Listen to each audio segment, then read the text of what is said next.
यानंतर आजच्या कार्यक्रमाचे प्रमुख पाहुणे श्री सुयोग बाबुलकर यांना मी आपले मनोगत व्यक्त करण्याची विनंती करतो. बेसिकली तुम्हाला एक सांगतो की इतिहास हा एक टेक्निकल सब्जेक्ट आहे, ऍक्च्युअल मध्ये. तो जर आपण थेरोटिकली बघायला गेलो तर we won't be able to learn much from it, but if you see technically from technical point of view then we will learn many things from it. इतिहासाची एक साधनं असतात की इतिहास आपल्यापर्यंत कसा पोहोचतो. आज टेक्निकल टेक्निक्स लिहून ठेवलेले आहेत, संदर्भ ग्रंथ आहेत, तिथून पुढे आपल्यापर्यंत सगळे विषय पोहोचत जातील, पुढच्या पिढीपर्यंत पोहोचत जातील. पण इतिहास तो त्या काळात घडून गेलेला. इतिहास म्हणजे काय? It is the study of, it is chronological study of all significant human events. पण ही जी क्रोनॉलॉजी ह्युमन इव्हेंट्स आहेत त्यांची माहिती कशी भेटते आपल्याला. सो इतिहासाचे खूप सारे साधनं असतात. त्या काळातले जे प्रवासी आहेत त्यांनी लिहून गेलेले त्यांचे प्रवास वर्णन असतील, त्या काळातले त्या राजांनी त्यांच्या दरबारात जे कवी ठेवलेले आहेत, त्यांचे लेखक ठेवलेले आहेत, त्यांनी लिहिलेले त्यांचे पुस्तक असतील, किंवा राजे लोकांचे स्वतःचे पत्र असतील. स्वतः नानासाहेब पेशवे दिवसाला मिनिमम 5 पत्र लिहायचे. नानासाहेब पेशव्यांचे पत्र जरी आपण वाचायला बसलो ना तरी पुढचा महिना संपून जाईल, न खाता पिता बसलो तरी. सो असे खूप सारे इतिहासाचे साधनं असतात. तर शिवकाळातल्या अशा भरपूर इतिहासांच्या साधनांद्वारे जी जनरल माहिती आहे ती प्रत्येकापर्यंत आहेच. पण आजचा माझा उद्देश असा आहे की तुम्हाला मी युनिक साधनांमधली माहिती देईन जी सहजासहजी उपलब्ध नसतात. सो स्टार्टिंग फ्रॉम महाकवी भूषण. भूषण नावाचा एक टिकमापूरचा उत्तर प्रदेश मधला कवी होता, ब्रज भाषेतला. ब्रज ह्यात एक्सप्लेन झालेली भाषा आहे. ब्रज म्हणजे वृंदावन. तिथली जी श्रीकृष्णाची जी भाषा होती ती म्हणजे ब्रज भाषा. आणि या महाकवी भूषणाने शिवाजी महाराजांची भेट 1673 ला रायगडावर जगदीश्वराच्या मंदिरात घेतलेली. आणि त्या महाकवी भूषणाने शिवाजी महाराजांना शिवाबावली नावाचा एक काव्य प्रकार लिहिलेला आहे. आता आपण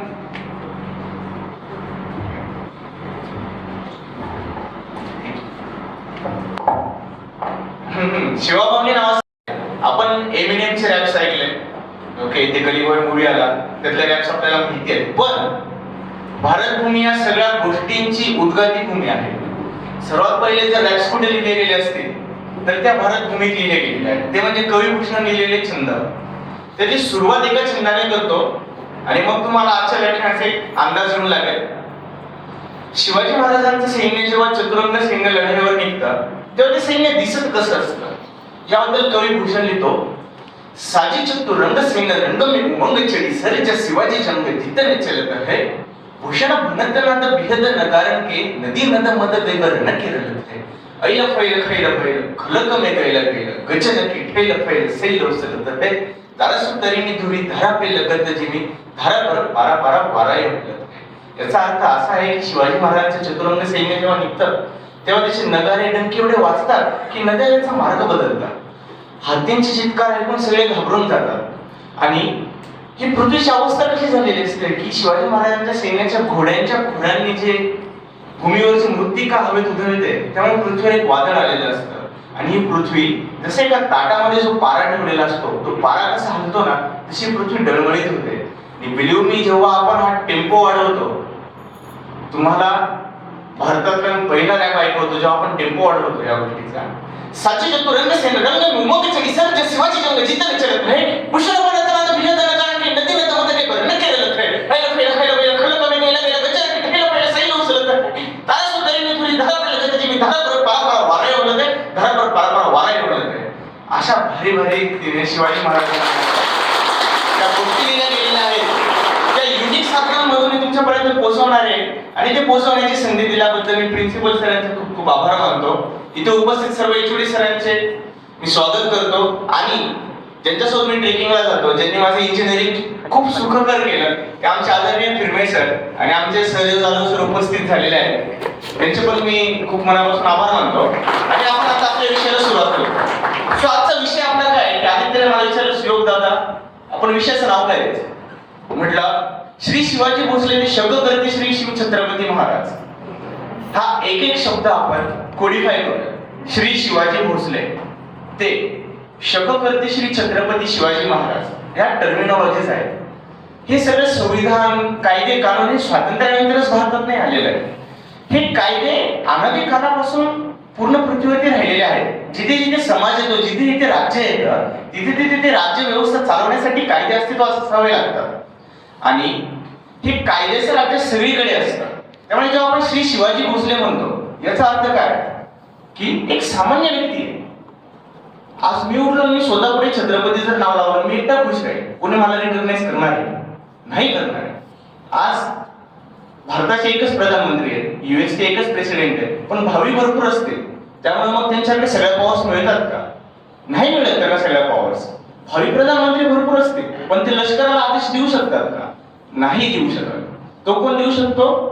तर कायदेशीर राज्याने निवडणुकीमार्फत जिंकून आलेला प्रधानमंत्रीच देऊ शकतो. त्यामुळे श्री छत्रपती शिवाजी महाराजांचा, श्री शिवाजी शहाजी भोसले ह्या व्यक्तीचा, छत्रपती शिवाजी महाराज म्हणजे कायद्याचं राज्य स्थापन करणारा एक सर्वांनी रिकॉग्नाइज केलेला राजा, इथपर्यंतचा जो प्रवास आहे तो आपण आज बघणार आहोत. श्री शिवाजी भोसले हे नाव आलं कुठून? हे भोसले कुठले आहेत?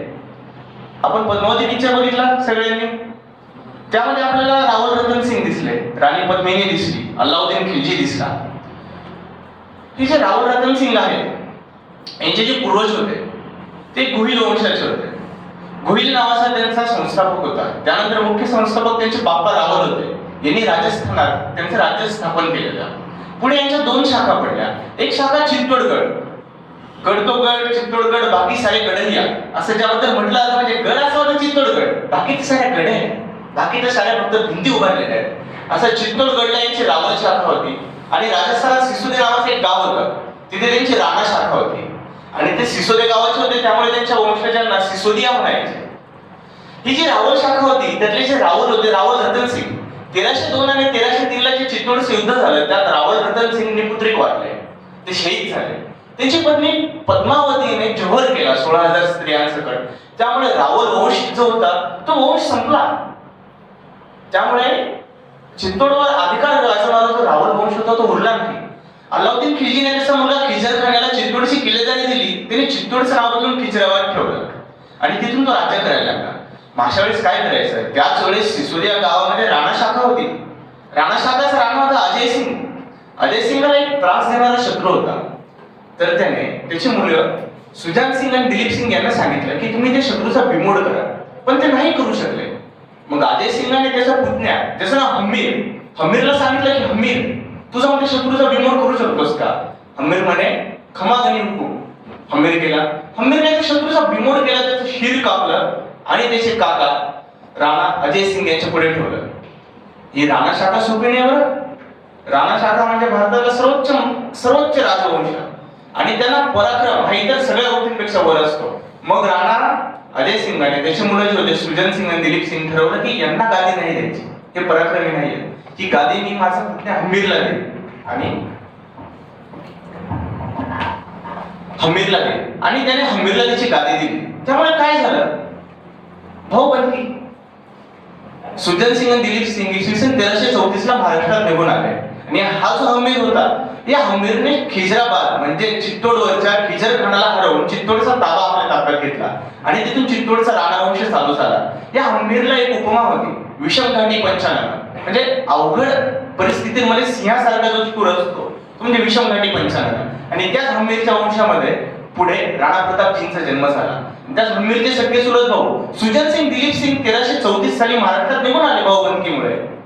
आणि मोहम्मद तुगलक जेव्हा बादशाह होता, मोहम्मद तुगलकाचा एक हसन गंगू बहमनी नावाचा सरदार होता. त्याने मोहम्मद तुगलकाविरुद्ध बंड केलं आणि 1347 ला त्याने गुलबर्गा या कर्नाटकात स्वतःची राजधानी उभारली आणि स्वतंत्र राज्यासारखा राज्यकारभार करू लागला.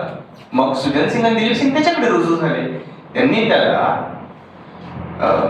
हसन गंगू बहमनीने सुजन सिंग आणि दिलीप सिंगाला 10 गावांची जहागीर विरुळ जवळ दिली. पुढे सुजन सिंग वारला, दिलीप सिंग राजा झाला, दिलीप सिंगचा मुलगा राजा झाला तिथला, म्हणजे जहागीरदार झाला, राजा नाही जहागीरदार झाला. पुढे त्यांचा मुलगा सिदोजी राजा झाला, सिदोजीचा मुलगा भोसाजी राजा झाला आणि ह्या भोसाजीवरनं त्यांच्या वंशाला भोसले हे नाव प्राप्त झालं. आणि ह्या भोसाजीचे 2 बंधू होते, कृष्णसिंग आणि शुभकृष्ण सिंग. काय झालं? महमूद गावर नावाचा एक फेमस वजीर होता बहमनी बादशाहांचा, त्याने ठरवलं चला तळ कोकण जिंकून घ्यायचं आणि तो आला आणि त्याच्या स्वारीत सामील झाले. आणि हा जो विशाळगडचा किल्ला आहे हा काही मोहम्मद गावाला जिंकता आला नाही. मग हे जे कृष्णसिंग आणि त्याचा मुलगा भीमसिंग जे होते त्यांनी सांगितलं की आम्ही तुला किल्ला जिंकून देतो. आणि कसा जिंकला असेल तर त्याने घोरपड लावली विशाळगडाच्या किल्ल्याला आणि ते विशाळगडचा किल्ला चढून गेले आणि त्यांनी विशाळगडचा किल्ला जिंकला. ह्यामुळे खुश होऊन बहमनी बादशाने त्यांना राजा घोरपडे बहादूर हा किताब आणि मुधोळ गावाच्या 84 गावांची जहागीर दिली. ते म्हणजे घोरपडे वंश. शिवाजी महाराजांच्या सख्या चुलत्यांपासून वंश झाला आहे. आणि तिकडे वेळूर लावले फक्त शुभकृष्णसिंग, पुढे त्यांच्या वंशात झाले बाबाजी भोसले, त्यांच्यानंतर झाले मालोजी भोसले, त्यांचा मुलगा म्हणजे महापराक्रमी महाबली शहाजीराजे भोसले आणि त्यांचा मुलगा म्हणजे शिवाजी शहाजी भोसले. अशा रीतीने श्री शिवाजी भोसलेंच्या कुटुंबापर्यंत आपण आलो आहोत. जे अलाउद्दीन खिलजीने जो चित्तोड जिंकला आपण म्हणून ते फायद्याचं ठरलं, आपल्याला शिवाजी महाराज भेटले. आणि आता या शिवाजी महाराजांपर्यंत आपण आलेलो आहे. 1630 ला शिवाजी महाराजांचा जन्म झाला, आपल्या सगळ्यांना माहितीच आहे. त्वरित आपण 1636 ला येऊया. काय झालं, शहाजी महाराजांनी ना निजामशाही, आदिलशाही, मोगलशाही सगळ्यांमध्ये राहून पराक्रम गाजवला आणि कुठेतरी स्वतःचं राज्य असावं असं त्यांना वाटायला लागलं आणि त्यांनी त्यासाठी प्रयत्न केले. काय झालं, 1636 ला निजामशाह मेला. निजामशहाचा 1.5 वर्षाचा पोरगा होता मुर्तुजा निजामशाह. त्याला शहाजी महाराजांनी गादीवर बसवलं आणि ते त्याच्या वजीर बदले कारभार बघू लागले. थोडक्यात असं झालं की शहाजी महाराज राज्य चालवत होते, मुर्तुजा निजामशाह एक पपेट होता. पण ह्या विरोधात शहाजहान आणि आदिलशाह यांनी युती केली आणि 1636 ला नाशिक जवळ शहापूर आहे, तिथे एक माहुलीचा किल्ला आहे, तिथे शहाजी महाराजांना हरवलं. आणि शहाजी महाराजांसोबत 6 वर्ष वयाचे शिवाजी महाराज होते. हा प्रसंग आहे का मी रिकॉल करणार आहे आणि हा जेव्हा रिकॉल करेल तुमच्या अंगावर शहारे येणार. 6 वर्षांचे बाळ शोभा होते शहाजी महाराजांसोबत. शहाजी महाराजांनी शरणागती पत्करली आणि शहाजहानने निजामशाही पूर्ण खालसा केली. मुर्तुजा निजामशाहला भोपाळच्या किल्ल्यात कैदेत टाकला. कैदेत टाकला म्हणजे हळूहळू गेम वाजवून टाकायचा, अशा रीतीने कैदेत टाकलं. आणि आदिलशहाला सांगितलं की तुझ्या शहाजीला तुझ्या चाकरीत घे, पण याला महाराष्ट्रात ठेवू नकोस. हा असा सिंह आहे, ह्या पुन्हा नख दाखवणारच आहे त्याचे. तू त्याला कर्नाटकात पाठवतो, त्याला हद्द पार कर महाराष्ट्रातून. कर्नाटकात कारण की त्याला लोकल सपोर्ट नाही आहे, त्यामुळे he won't be able to mobilise his own forces. So मग शहाजहान मोठा बादशाह आदिलशाह त्याचं ऐकलं, पाठवलं शहाजी महाराजांना साऊथ मध्ये. आणि 6 वर्षांच्या शहाजी महाराजांना घेऊन 6 वर्षांच्या शिवाजी राजांना घेऊन शहाजीराजे साऊथला गेले. 1637 पर्यंत विजापुरातच राहिले. आणि मग तिथे मात्र एक महत्वपूर्ण घटना झाली. शिवाजी महाराजांचे मोठे बंधू म्हणजे संभाजीराजे. संभाजीराजे जेव्हा वयात आलेले होते, शहाजी महाराज तेव्हा छोटे होते, शिवाजी महाराज तेव्हा छोटे होते. आणि त्या शहाजी महाराजांना 2 पत्नी, थोरली म्हणजे जिजाऊ, छोट्या म्हणजे त्यांचं नाव एक्झॅक्ट मला आठवत नाही, मोहिते घराण्यातल्या होत्या. सो मग तेव्हा शहाजी महाराजांनी 1637 ला जिजाऊ मातांना, संभाजीराजांना आणि बाळक शिवबाळांना त्याचं मनोदय सांगितलं की मला तुमच्याकडनं काय अपेक्षित आहे की कर्नाटकात राहून संभाजीने नवीन राज्य कमवायचं आणि पुण्याच्या जहागीरीला जाऊन शिवाजीने नवीन राज्य कमवायचं. असा संकल्प सांगून त्यांनी शिवाजी महाराजांना पुण्यात पाठवलं. शिवाजी महाराज, दादोजी कोंडदेव, जिजामाता पुण्यात आल्या. लहान होते शिवाजी महाराज. 1640 पर्यंत शिवाजी महाराजांनी पुणे जहागीर सांभाळले. दादोजी कोंडदेवांनी सांभाळले, शिवाजी महाराज तिथे होते पण सगळ्या गोष्टी शिकत होते, त्यांच्या आई त्यांना गोष्टी शिकवत होते. 1640 पर्यंत आपण आलो आहोत, तोपर्यंत काही सिग्निफिकंट केलेलं नाहीये. पुणे, सुपे, इंदापूर, चाकण एवढा परगणा शिवाजी महाराजांना शहाजी महाराजांना आदिलशहाने दिला होता, तेवढाच कंटिन्यू चाललाय.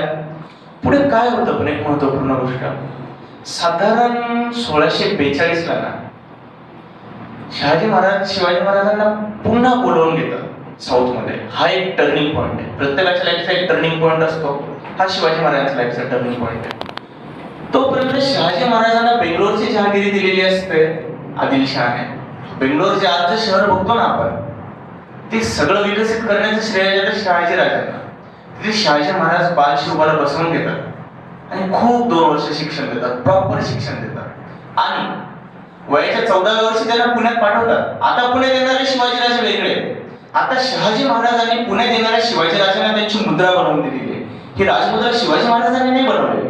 14 वर्षाचा मुलगा नाही करू शकत एवढ्या गोष्टी. त्यांच्या मागे त्यांच्या वडिलांचं पाठबळ होतं.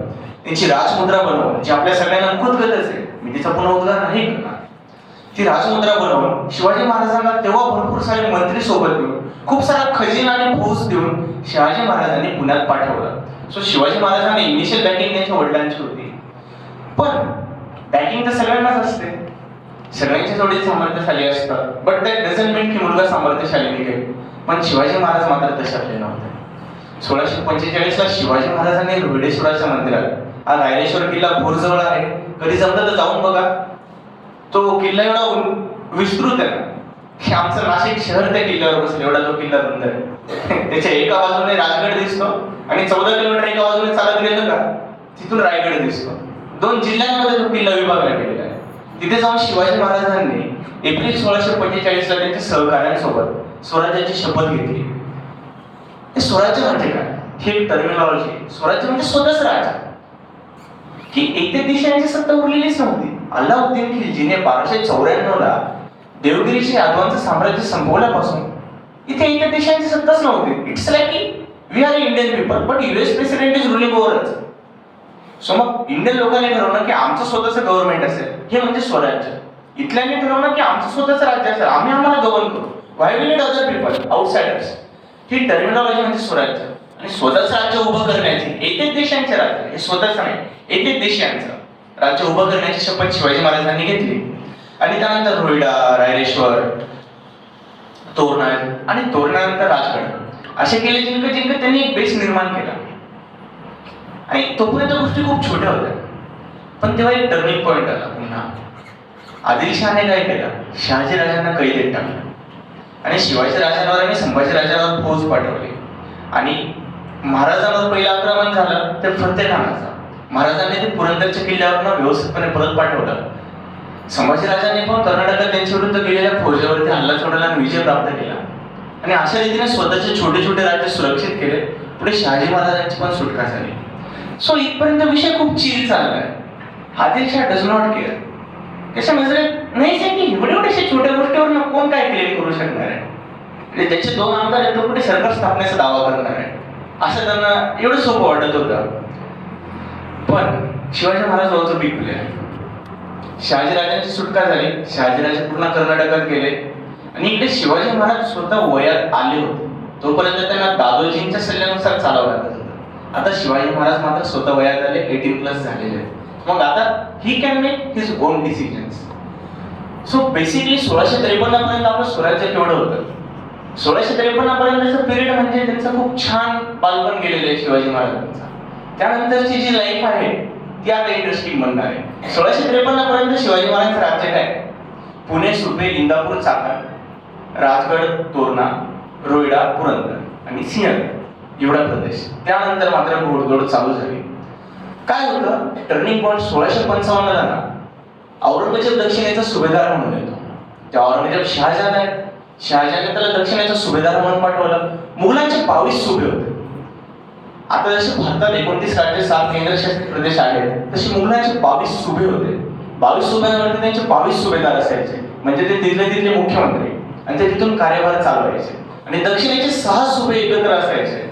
त्यांच्यावर एक दक्षिणेचा सर सुभेदार असायचा आणि तो फक्त राजपुत्रच असायचा. त्या काळात दक्षिणेच्या 6 सुभ्यांचे इन्कम 18 कोटी रुपये होते. 6 सुभ्यांचे इन्कम त्या काळात 18 कोटी रुपये होता. त्या काळात औरंगजेब दक्षिणेचा सुभेदार म्हणून आला आणि शिवाजी महाराजांना ती एक संधी वाटली. म्हणजे औरंगजेब म्हटले की शिवाजी महाराज कोणीच नव्हते, त्याला काय करायचं होतं? त्याला विजापूर आणि गोळकोंड्याचा प्रदेश बळकवायचा होता. सो त्याने तिकडे लक्ष द्यायला चालू केलं. विजापुरांचा कल्याणी, बिदर, परिंडा हे किल्ले जिंकून घेतले. नंतर शिवाजी महाराजांनी ठरवलं चला कोकणात जाऊया, कोकणात प्रदेश जिंकून घेऊया. आणि सो शिवाजी महाराज कोकणात गेले. आणि कोकणात जाण्यासाठीचं काय की आपण जेवढे जातो ना, आपण सगळे घाट ओलांडून जातो. आणि हे सगळे घाट जे होते ना ते चावडीच्या मोऱ्यांच्या ताब्यात होते. आणि महाराजांनी बघितलं की जर कोकणात जायचं असेल त्या घाटातून जावं लागेल. हे घाट आहे चावडीच्या मोऱ्यांच्या ताब्यात. मग काय करायचं? तर मोऱ्यांनी शिवाजी महाराजांची खोड काढलीच होती. काय आहे तर कारण भेटलं आपल्याला. मग शिवाजी महाराज आणि संभाजी गावचे गोंडाळकरास जेजूत आपलं जावळीमध्ये पाठवून मोऱ्यांची जावळी जिंकून घेतली.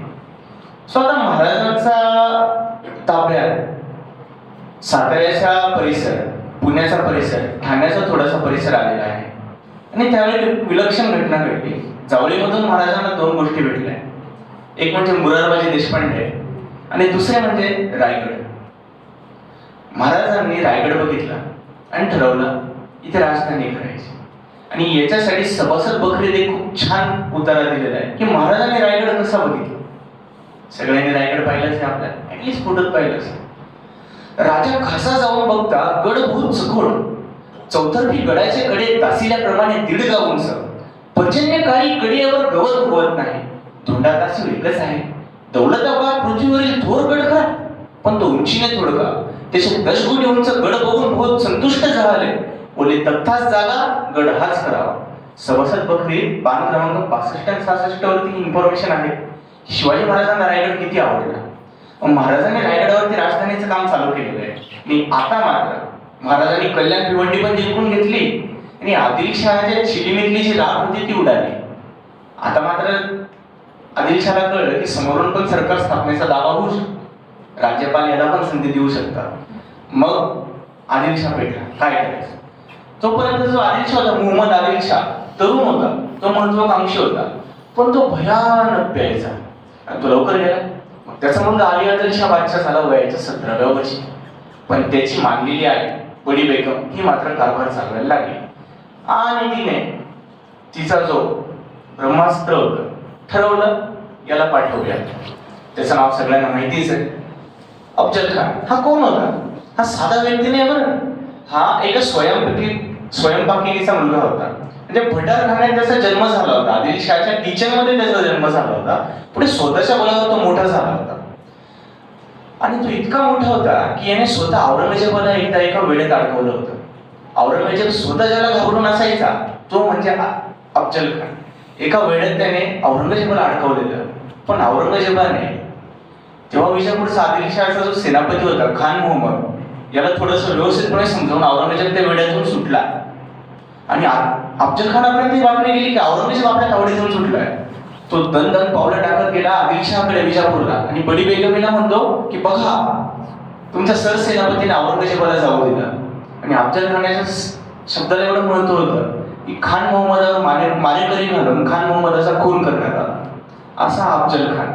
अफजल खानला स्वतःबद्दल एक वाक्य म्हणायचं, फारसीमध्ये होतं, गर अर्ज कुलत सिफर अहला फजल फजलाम फजल अफजल अजहर मुलकी बजाय तस्बीह आवाज आहे अफजल अफजल.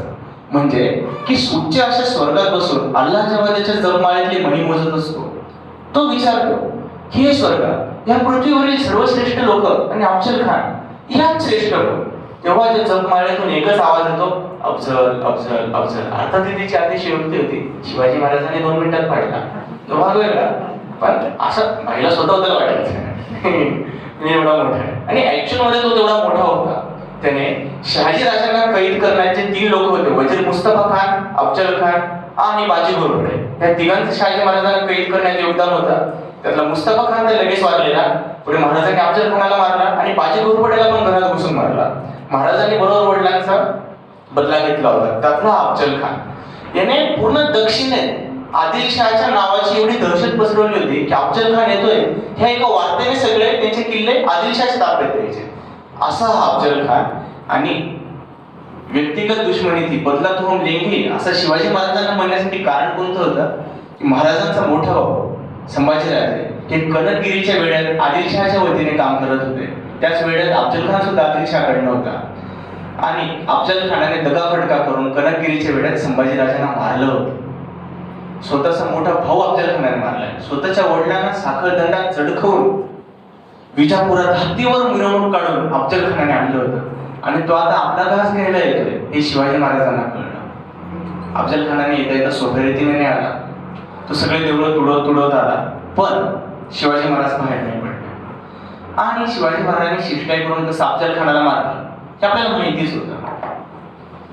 ह्या गोष्टीकडे एका दृष्टीने बघा की इट्स लाईक की आपण अमेरिकेला युद्ध झालं होतं. सर्वशक्तिमान अफजल खान आहे पण फक्त बुद्धीच्या जोरावरती शिवाजी महाराज त्याला शह देत आहेत. आणि इतका प्रॉपर शह दिलेला आहे ना की शिवाजी महाराजांचं स्वतःच असं काहीच नव्हतं. त्यांना इतरांकडे हिसकावूनच करायचं होतं. सोपी गोष्ट होती. अफजल खानासोबत असं सगळ्या सैन्यासोबत बाजार पण फिरायचा. अफजल खान तर आता जिंकणारच.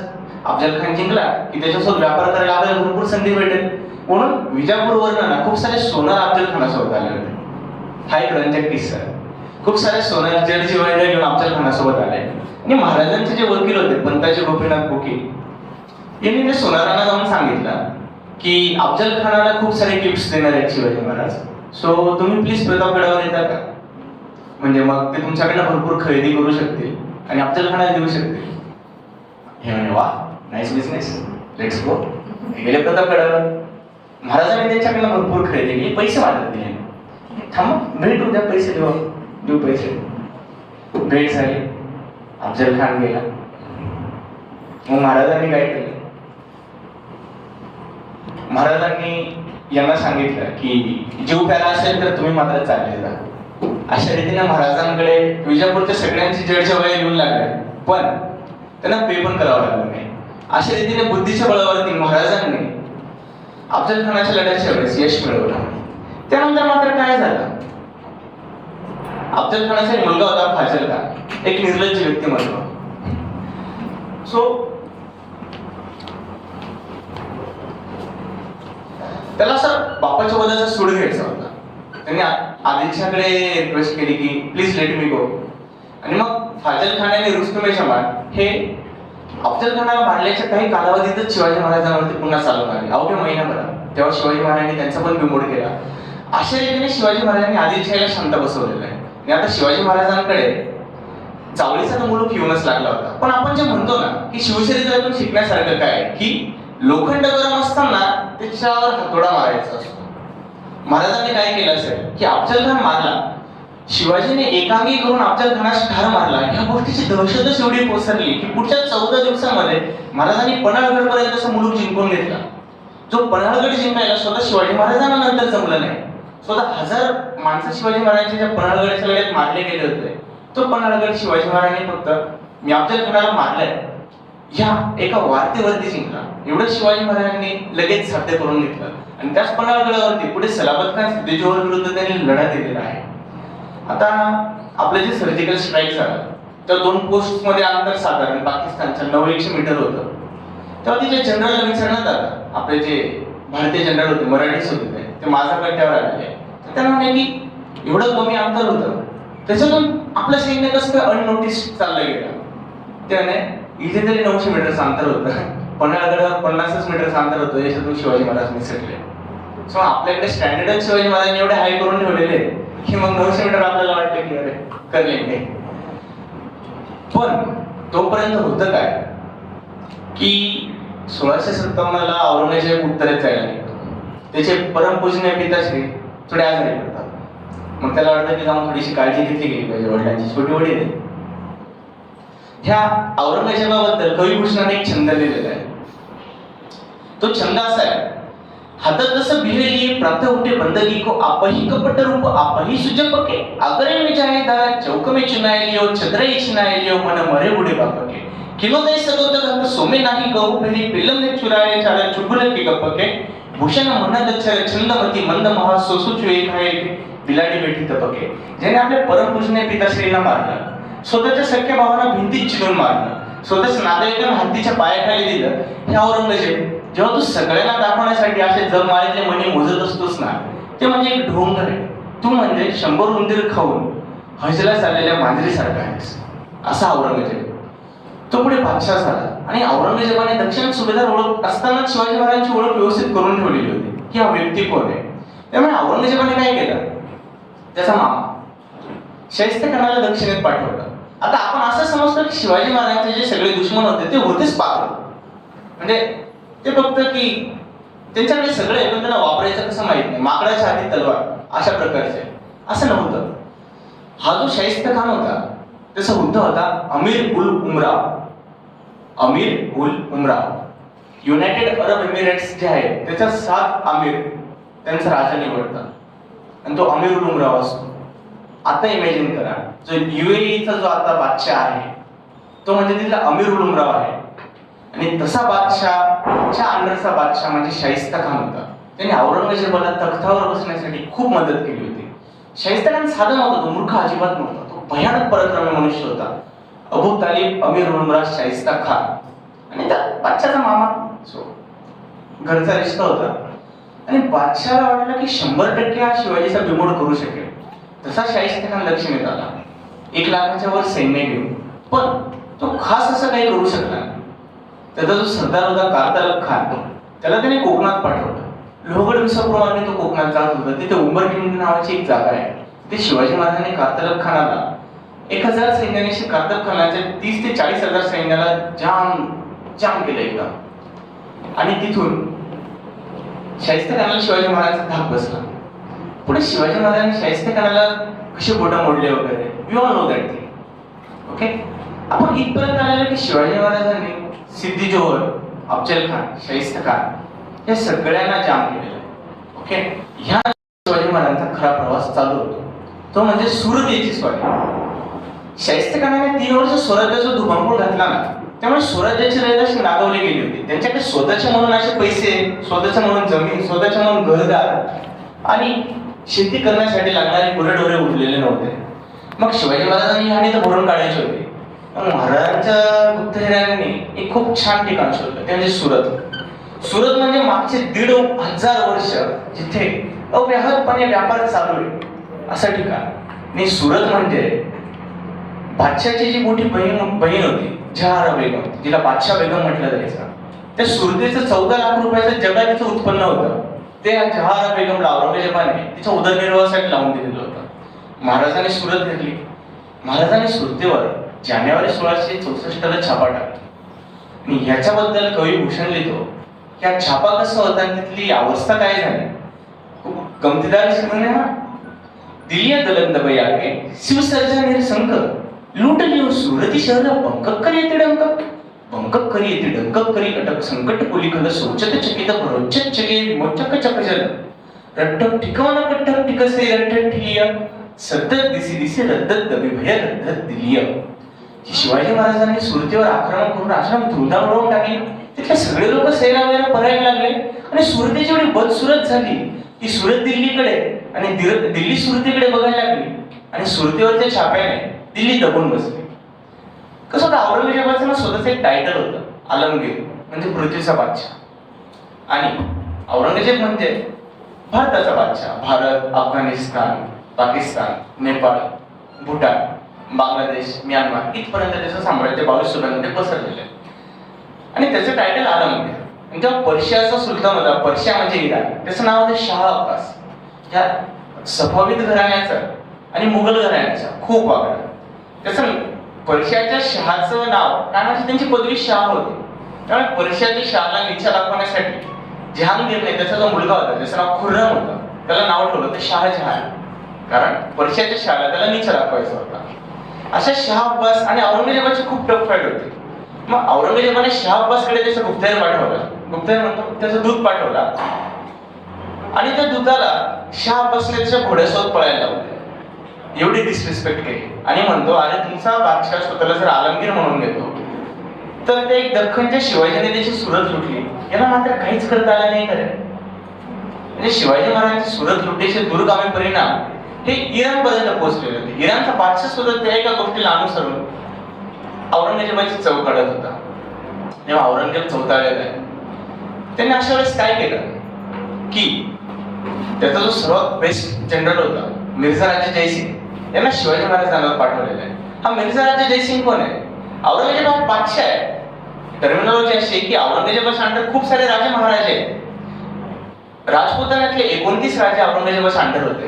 त्यातला एक म्हणजे जयपूरचा मिर्झा राजा जयसिंग यांनी औरंगजेबाला तख्तावर बसण्यासाठी मदत केलेली होती.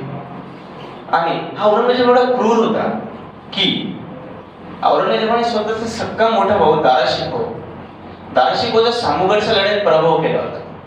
त्यानंतर त्याने दाराशिकोला कैद केलं होतं आणि दाराशिकोला मारण्यासाठी त्याने त्याच्या खोजांना पाठवलं.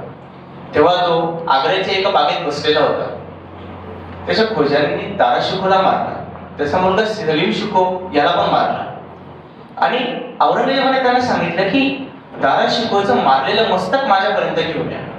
आणि मी त्याला भरोसा नको आहे नक्की दाराशिकोलाच मारतोय का, दुसऱ्या कोणाला मारतील, त्यांचं मस्तक घेऊन येतील आणि काम करून घेतील. सो मग दाराशिकोचं मस्तक घेऊन औरंगजेबाचे खोजे आले आणि सामुगडच्या लढाईत दाराशिकोचा जो किमावंश सापडलेला होता ना, तो किमावंश औरंगजेबाने दाराशिकोच्या तोडलेल्या मस्तकावरती ठेवला आणि मग असं पलितांच्या उजेडात बघितला. हो, हाच माझा मोठा भाऊ आहे, तुम्ही बरोबर व्यक्ती मारलाय म्हणे. मी खोजाकडनं खंजीर घेतली, दाराशिकोच्या डोळ्यात 3 वेळेस खूप बसली मेलेल्या, म्हणजे आता याला दफन करू घ्या. असा म्हणजे औरंगजेब. औरंगजेबाला 5 मुलं होते, आपल्याला 4 माहिती असतं. औरंगजेब फक्त भाऊ आणि बाप नाही मारलेला, औरंगजेबाने स्वतःचा सख्खा मोठा मुलगा सुद्धा मारलाय. त्याचं नाव म्हणजे मोहम्मद सुलतान. मोहम्मद सुलतानने औरंगजेब विरुद्ध बंड केलं. तेव्हा औरंगजेबाने त्याला पकडलं आणि सलीमगड भोपाळचा तिथे कैदेत टाकलं. भोपाळचा सलीमगड म्हणजे गडचिरोली. आता कसं एखाद्या अधिकाऱ्याला गडचिरोलीला पाठवलं जातं, ओके यू आर डन, तसं तसं म्हणजे भोपाळचा सलीमगड किल्ला तिथे पाठवलं. आणि पोस्ता नावाचा एक प्रकार होता. पोस्ता म्हणजे आपूचं पाणी. तिथले जेवढे कैदी होते तिथेच त्याने आपला भाऊ मुराद बक्षीला पण पाठवलं होतं, आपला मुलगा मोहम्मद सुलतानला पण पाठवलं. तिथे मस्त त्यांना पोस्ता म्हणजे आपूचं पाणी रोज दिलं जायचं बळजबरी. नंतर असं होतं की आपूचं पाणी दिल्या गेल्यानंतर पहिले कैदी घेत नाही, नंतर कैदी आपूच्या पाण्याशिवाय राहू शकत नाही. कालांतराने तो वेडा बनतो आणि तो वेड्यापणा स्वतःला हाम करून स्वतः मरतो.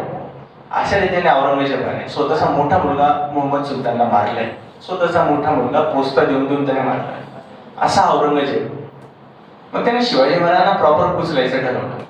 मग त्याने मिर्झा राजा जयसिंगला शिवाजी महाराजांवर पाठवलं. मिर्झा राजा जयसिंग म्हणजे कोण?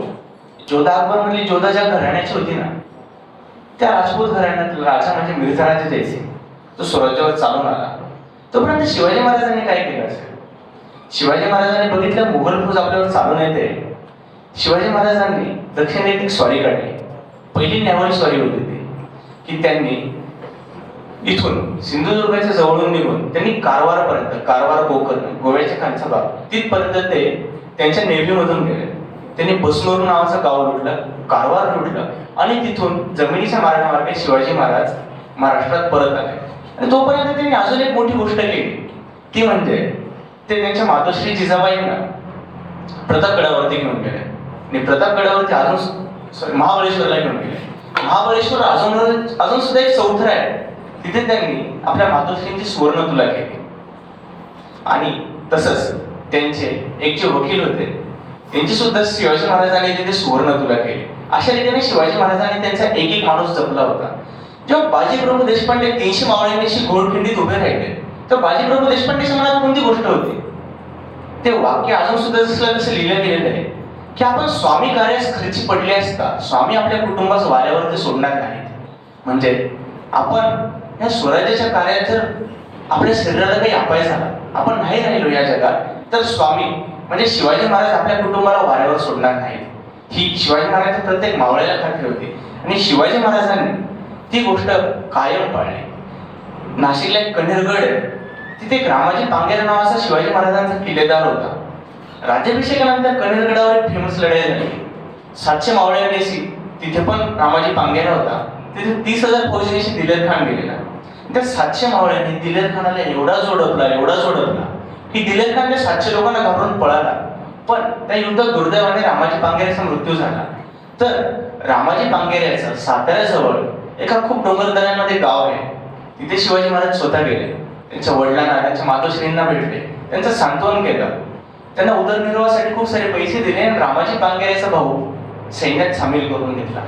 अशा रीतीने शिवाजी महाराजांनी प्रत्येक व्यक्तीची काळजी घेतली. त्यामुळे प्रत्येक व्यक्तीने शिवाजी महाराजांची काळजी घेतली आणि महाराजांचं ध्येय थोर होतं, महाराजांचं व्यक्तिमत्व आणि माणसं सांभाळणं पण अगदी तेवढंच थोर होतं. पुढे स्वराज्यावर जे काळ संकट आलं होतं मिर्झा राजांच्या याच्यातून, मिर्झा राजांच्या स्वारीमधून, ते आलं पुरंदरला. तर शिवाजी महाराजांनी बघितलं होतं की इतर लोक फौजेच्या बळावर खूप जास्त ताकदवर होते, पण मिर्झा राजा जयसिंग यांचं वय 60 वर्ष होतं आणि त्यांनी 3 मुघल बादशाहांना सर्व केलं होतं. वयाच्या 7व्या वर्षापासून ते मुघलांच्या दरबारात होते. त्यांनी जहांगीर, शहाजहान आणि औरंगजेब या 3 मुघल बादशाहांना सर्व्हिस दिली होती. महाराजांनी बघितलं हा माणूस साधा नाही. आतापर्यंत जे जे संकट यायचं त्यांच्याकडे हुशारी एवढी नव्हती. मिर्झा राजांकडे खूप हुशारी होती. त्यांनी पुरंदरला वेढा घातला, पण सोबतीने त्यांनी महाराजांच्या ताब्यात असलेल्या प्रत्येक गावावरती स्वतःच्या सरदारांना पाठवून ते गावं जाळायला सुरुवात केली. महाराजांना कळलं की असंच चालू राहिलं तर रयतेचा सपोर्ट खूप लवकर जाऊ शकतो. त्यामुळे महाराजांनी काय बघितलं की मी स्वाभिमानासाठी सगळं नाही गमवणार. राजपुतांचा एक बाणा होता, केसरी आणि जोहर. ते म्हणजे आणीबाणीचा प्रसंग आला की केसरिया घालून ते शत्रूवर तुटून पडायचे आणि त्यांच्या स्त्रिया जोहर करायचे. याच्या व्हायचं त्याच्यानंतर पराक्रम इतिहासात नोंदवला जायचा. पण ते गेल्यानंतर त्यांच्या राज्यावरती परकीय शत्रूंचे एवढे अत्याचार व्हायचे की त्यांच्या नावावर फक्त पराक्रम राहायचा, रिस्पॉन्सिबिलिटी नसायची. Shivaji Maharaj was a responsible ruler. त्यांना माहिती होतं की जर आपण अशा रीतीने काही केलं आपलं तर पराक्रम होईल, पण आपल्या मागे पण तीच अवस्था, तेच पाडे पंचावन्न चालू होते. मग शिवाजी महाराजांनी ठरवलं की याच्यासोबत तह करूया. मिर्झाराज जयसिंग केवढे मोठे व्यक्तिमत्व होते, विचार करा की पुरंदरला एप्रिल महिन्यामध्ये वेढा पडलाय आणि 13 जूनला तह फायनलाइज सुद्धा झालाय. म्हणजे शिवाजी महाराजांनी केवढे लवकर या शत्रूला शरण गेले होते. तिथे शिवाजी महाराजांनी 23 किल्ले 4 लक्ष होणांचा मुलूक दिला. आणि तेव्हा एक खूप वाईट गोष्ट शिवाजी महाराजांसोबत घडली. खूप वाईट गोष्ट कोणती होती की बादशाही कृपेचा फरमान नावाचा एक मोगलांकडे एक प्रकार होता. ते म्हणजे असं असायचं की एखाद्या सरदाराला जर बादशाही कृपेचं फरमान दिलं तेव्हाचा तो भारतरत्न. आता भारतरत्न सहज कोणाला भेटत नाही, तसं तेव्हाचा तो भारतरत्न होता, बादशाही कृपेचं फरमान. त्यात वैशिष्ट्य काय असायचं की बादशहाने एखाद्याला फारच जास्त कृपावंत होऊन काही पदवी दिली असायची, काही प्रदेश दिलेला असायचा आणि त्याच्यावर मेहंदीमध्ये उमटवलेला बादशाच्या डाव्या हाताचा ठसा असायचा. त्यामुळे त्या फरमानाला काय महत्व प्राप्त होत असेल की ज्याच्या नावाने ते फरमान येणार आहे ना त्याने त्याच्या राहत्या ठिकाणापासून 3 किलोमीटर लांब पर्यंत एक फरमानासाठी फरमान बाडी उभारायची असायची, म्हणजे एक तंबू उभारायचा मोठा. आणि त्या तंबूपर्यंत तो पायी चालत जाणार. त्या तंबूजवळ बादशाही कृपेचं फरमान घेऊन उंट येणार. त्या उंटावर बसलेला माणूस बादशाही कृपेचं फरमान असं देणार. त्या माणसाने गुडघ्यांवर बसायचं, हात असे वर करायचे, खाली मान घालून ते फरमान स्वीकारायचं आणि असंच डोक्यावरती ठेवून वाजत गाजत ढोल ताशांच्या गजरामध्ये स्वतःच्या राहत्या ठिकाणापर्यंत ते फरमान आणायचं आणि ते फरमान मोठ्याने वाचायचं. आणि मग आपल्याला आता बादशाही कृपेचं फरमान प्राप्त झालं, त्यामुळे आयुष्यभर खुश राहायचं, आयुष्यभर मिरवणार एखाद्या दागिन्यासारखं असं. ते म्हणजे बादशाही कृपेचं फरमान. ते इतरांसाठी स्वप्न असायचं, शिवाजी महाराजांसाठी ती काळ रात्र होती. ती काळ रात्र होती जेव्हा त्यांना कळलं की दुसऱ्या दिवशी आपल्याला बादशाही कृपेचं फरमान आणायला जायचंय. एक स्वाभिमानी राज्य करतात, त्याच्याने बादशाही कृपेचं फरमान स्वीकारताना काही भीती असेल विचार करा. शिवाजी महाराज गुडघे टेकून उभे बसले त्या उंटासमोर. उंटावरचा बसलेला तो उंट चालवणारा सान्नी स्वार ते बादशाही कृपेचं फरमान शिवाजी महाराजांना देतोय. ते फरमान घेऊन शिवाजी महाराज आले. त्यांचं हृदय खूप जास्त दुखावलं गेलं होतं, कारण की त्यांनी एवढ्या मेहनतीने मिळवलेला जो प्रदेश होता, जे उत्पन्न होतं, ते सगळं असं बादशाला देऊन टाकावं लागलं होतं. आणि महाराज मनातून खूप दुःखी कष्टी झालेले आणि असं बादशाही कृपेचं फरमान पण स्वीकारलं. आणि मिर्झाराजा जयसिंगांना ही गोष्ट मात्र कळली. मिर्झाराजा जयसिंगांनी महाराजांसोबत तह केला होता, तो तह म्हणजे महाराजांच्या इंटेलेक्च्युअल सुपेरियरिटीचा एक नमुना आहे. जेव्हा महाराज तह करायला लागले तेव्हा ते रस्त्यात येत असताना मिर्झाराजाने त्यांच्याकडे दूध पाठवलं. म्हणे सगळे किल्ले देणार असाल तरी या, अदरवाईज आल्या पावली परत जा, मी सगळे किल्ले जिंकून घेईनच. महाराजांनी काय सांगितलं, मी जास्तीत जास्त किल्ले देण्यासाठी येतो. मग मिर्झाराजाने मग ठीक आहे चल या. महाराज गेले आणि महाराजांनी जे 23 किल्ले दिले ना त्यात पुरंदर ऑलमोस्ट जिंकतच आणला होता मुघलांनी. महाराजांनी तो पण 23 मध्ये ऍड केला. राजमाचीला आपण गेलो असो, राजमाचीवरती श्रीवर्धन आणि मनोरंजन नावाचे 2 बाले किल्ले आहेत. ते 2 सेपरेट किल्ले दाखवून शिवाजी महाराजांनी त्याच्यात ऍड केले. 23 पैकी 23 किल्ले असे जाम करून टाकले. आणि सुरत लुटेवरून आलेले 1 कोटी रुपयांचं 1 कोटी होणांचं जे लूट होती सुरतेवरना, तिचा त्या पूर्ण पुरंदरच्या तहात कुठेच उल्लेख नाही की महाराजांनी सुरतेची लुटीची भरपाई दिलेलीच नाही. त्यामुळे महाराजांनी जे प्राणावर आलं ते हातावर निभावलं. खूप व्यवस्थित रीतीने महाराजांनी बार्गेनिंग केली. पण त्याच्यात एक कलम असं होतं की महाराजांना आग्र्याला जाऊन बादशाहाची भेट घ्यावी, तोपर्यंत खूप सिग्निफिकंट घडामोडी घडलेल्या.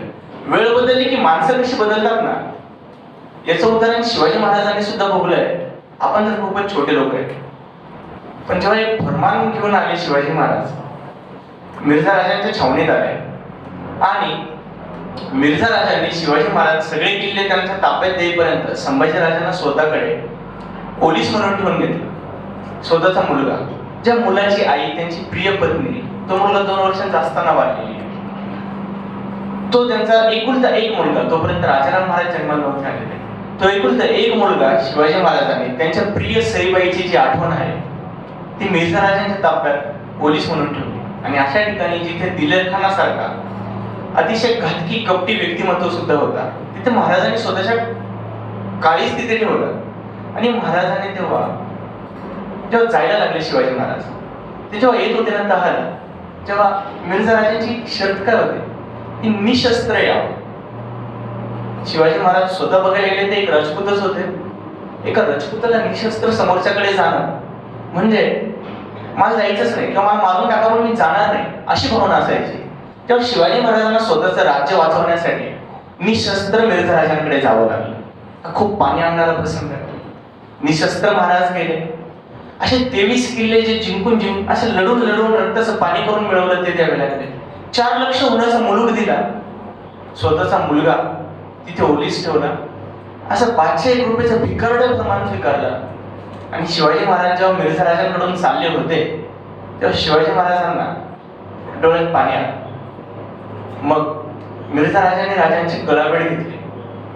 तेव्हा मात्र महाराजांना मिर्झा राजांमध्ये शहाजी राजा दिसले. कपाळावर तसाच शिवगंध, तसंच व्यक्तिमत्व, तसेच पराक्रमी व्यक्ती असे शहाजी महाराज मिर्झा राजांमध्ये शिवाजी महाराजांना दिसले. आणि शिवाजी महाराजांनी मिर्झा राजांचे पाय धरले. मिर्झा राजा म्हणे, राजाजी आप क्या कर रहे हैं? शिवाजी महाराज म्हणे की एकदा तलवार द्यावी लागली, पुन्हा तलवार देण्याची नौबत माझ्यावर नाही आली पाहिजे. तेव्हा मिर्झा राजाने स्वतःची तलवार शिवाजी महाराजांना दिली आणि म्हणे, राजाजी हम एक शेर हम खुद को बहुत बार सुनाते हैं, वो शेर आप याद रख लो. हा शेर आपण खूप वेळेस ऐकलेला आहे, खूप वेळेस, पण त्याची ओरिजिनॅलिटी हे मिर्झा राजा आणि शिवाजी राजांच्या संवादात आहे. शिवाजी महाराजांनी एवढं गमावलेलं आहे, महाराजांकडे काहीच नाही उरलेलं आहे. तेव्हा हा शेर मिर्झा राजांनी शिवाजी महाराजांना स्वतःची तलवार देऊन सांगितला, तो म्हणजे, खुद ही को कर तू बुलंद इतना कि हर तहरीर से पहले खुदा बंदे से खुद पूछे कि बता तेरी रजा क्या है. आणि इथून शिवाजी महाराजांचा रिवायवल पिरियड चालू झाला. पण महाराजांना तहाच्या कलमानुसार आदिलशाही विरुद्ध लढण्यासाठी मुघलांसोबत जावं लागलं. आणि तेव्हा महाराजांची कंडिशन काय होती, महाराज तेव्हा राजे नाही उरलेले. महाराज तेव्हा औरंगजेबाचे सरदार आहेत, एक 50,000 मनसबदार आहेत आणि औरंगजेबाकडे असे शेकड्याने होते.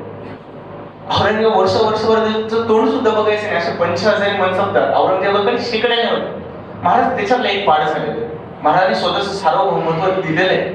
आणि आता एका सरदारासारखा महाराजांना विजापूरच्या मोहिमेवर जावं लागलं. पण तिथे महाराजांसोबत दगाफटका होईल हे कळून मिर्झा राजांनी महाराजांना दुसऱ्या मोहिमांवर पाठवलं. मग महाराजांना सांगितलं की तुम्ही पन्हाळगड जिंकून घ्या. महाराजांनी नेतोजी पालकरांना सांगितलं की 3 रात्री तुम्ही पन्हाळगडच्या पायथ्याला पोहोचा, आम्ही पण सत्वर तिथे येतो, आपण पन्हाळगड जिंकूया. पण 3ऱ्या रात्री शिवाजी महाराज पन्हाळगडाच्या पायथ्याला गेले. नेतोजी पोहोचलेले नव्हते. शिवाजी महाराजांनी एकट्याने पन्हाळगडावर हल्ला केला.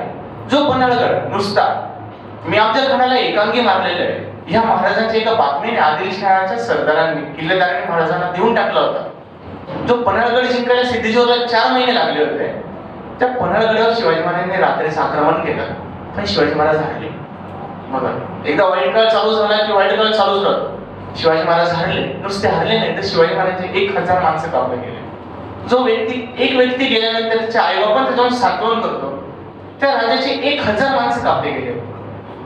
ज्याने स्वतः गोळा केलेले 1000 माणसं मारले गेले. का? तर नेतोजी वेळेवर आले नाही म्हणून. महाराज तिथून निघाले, राजगडावर आले. तिथे नेतोजी आले. महाराजांनी नेतोजीस विचारले, समयास का नाही पावलात? समयास का नाही पावलात? वेळेवर का नाही आलास?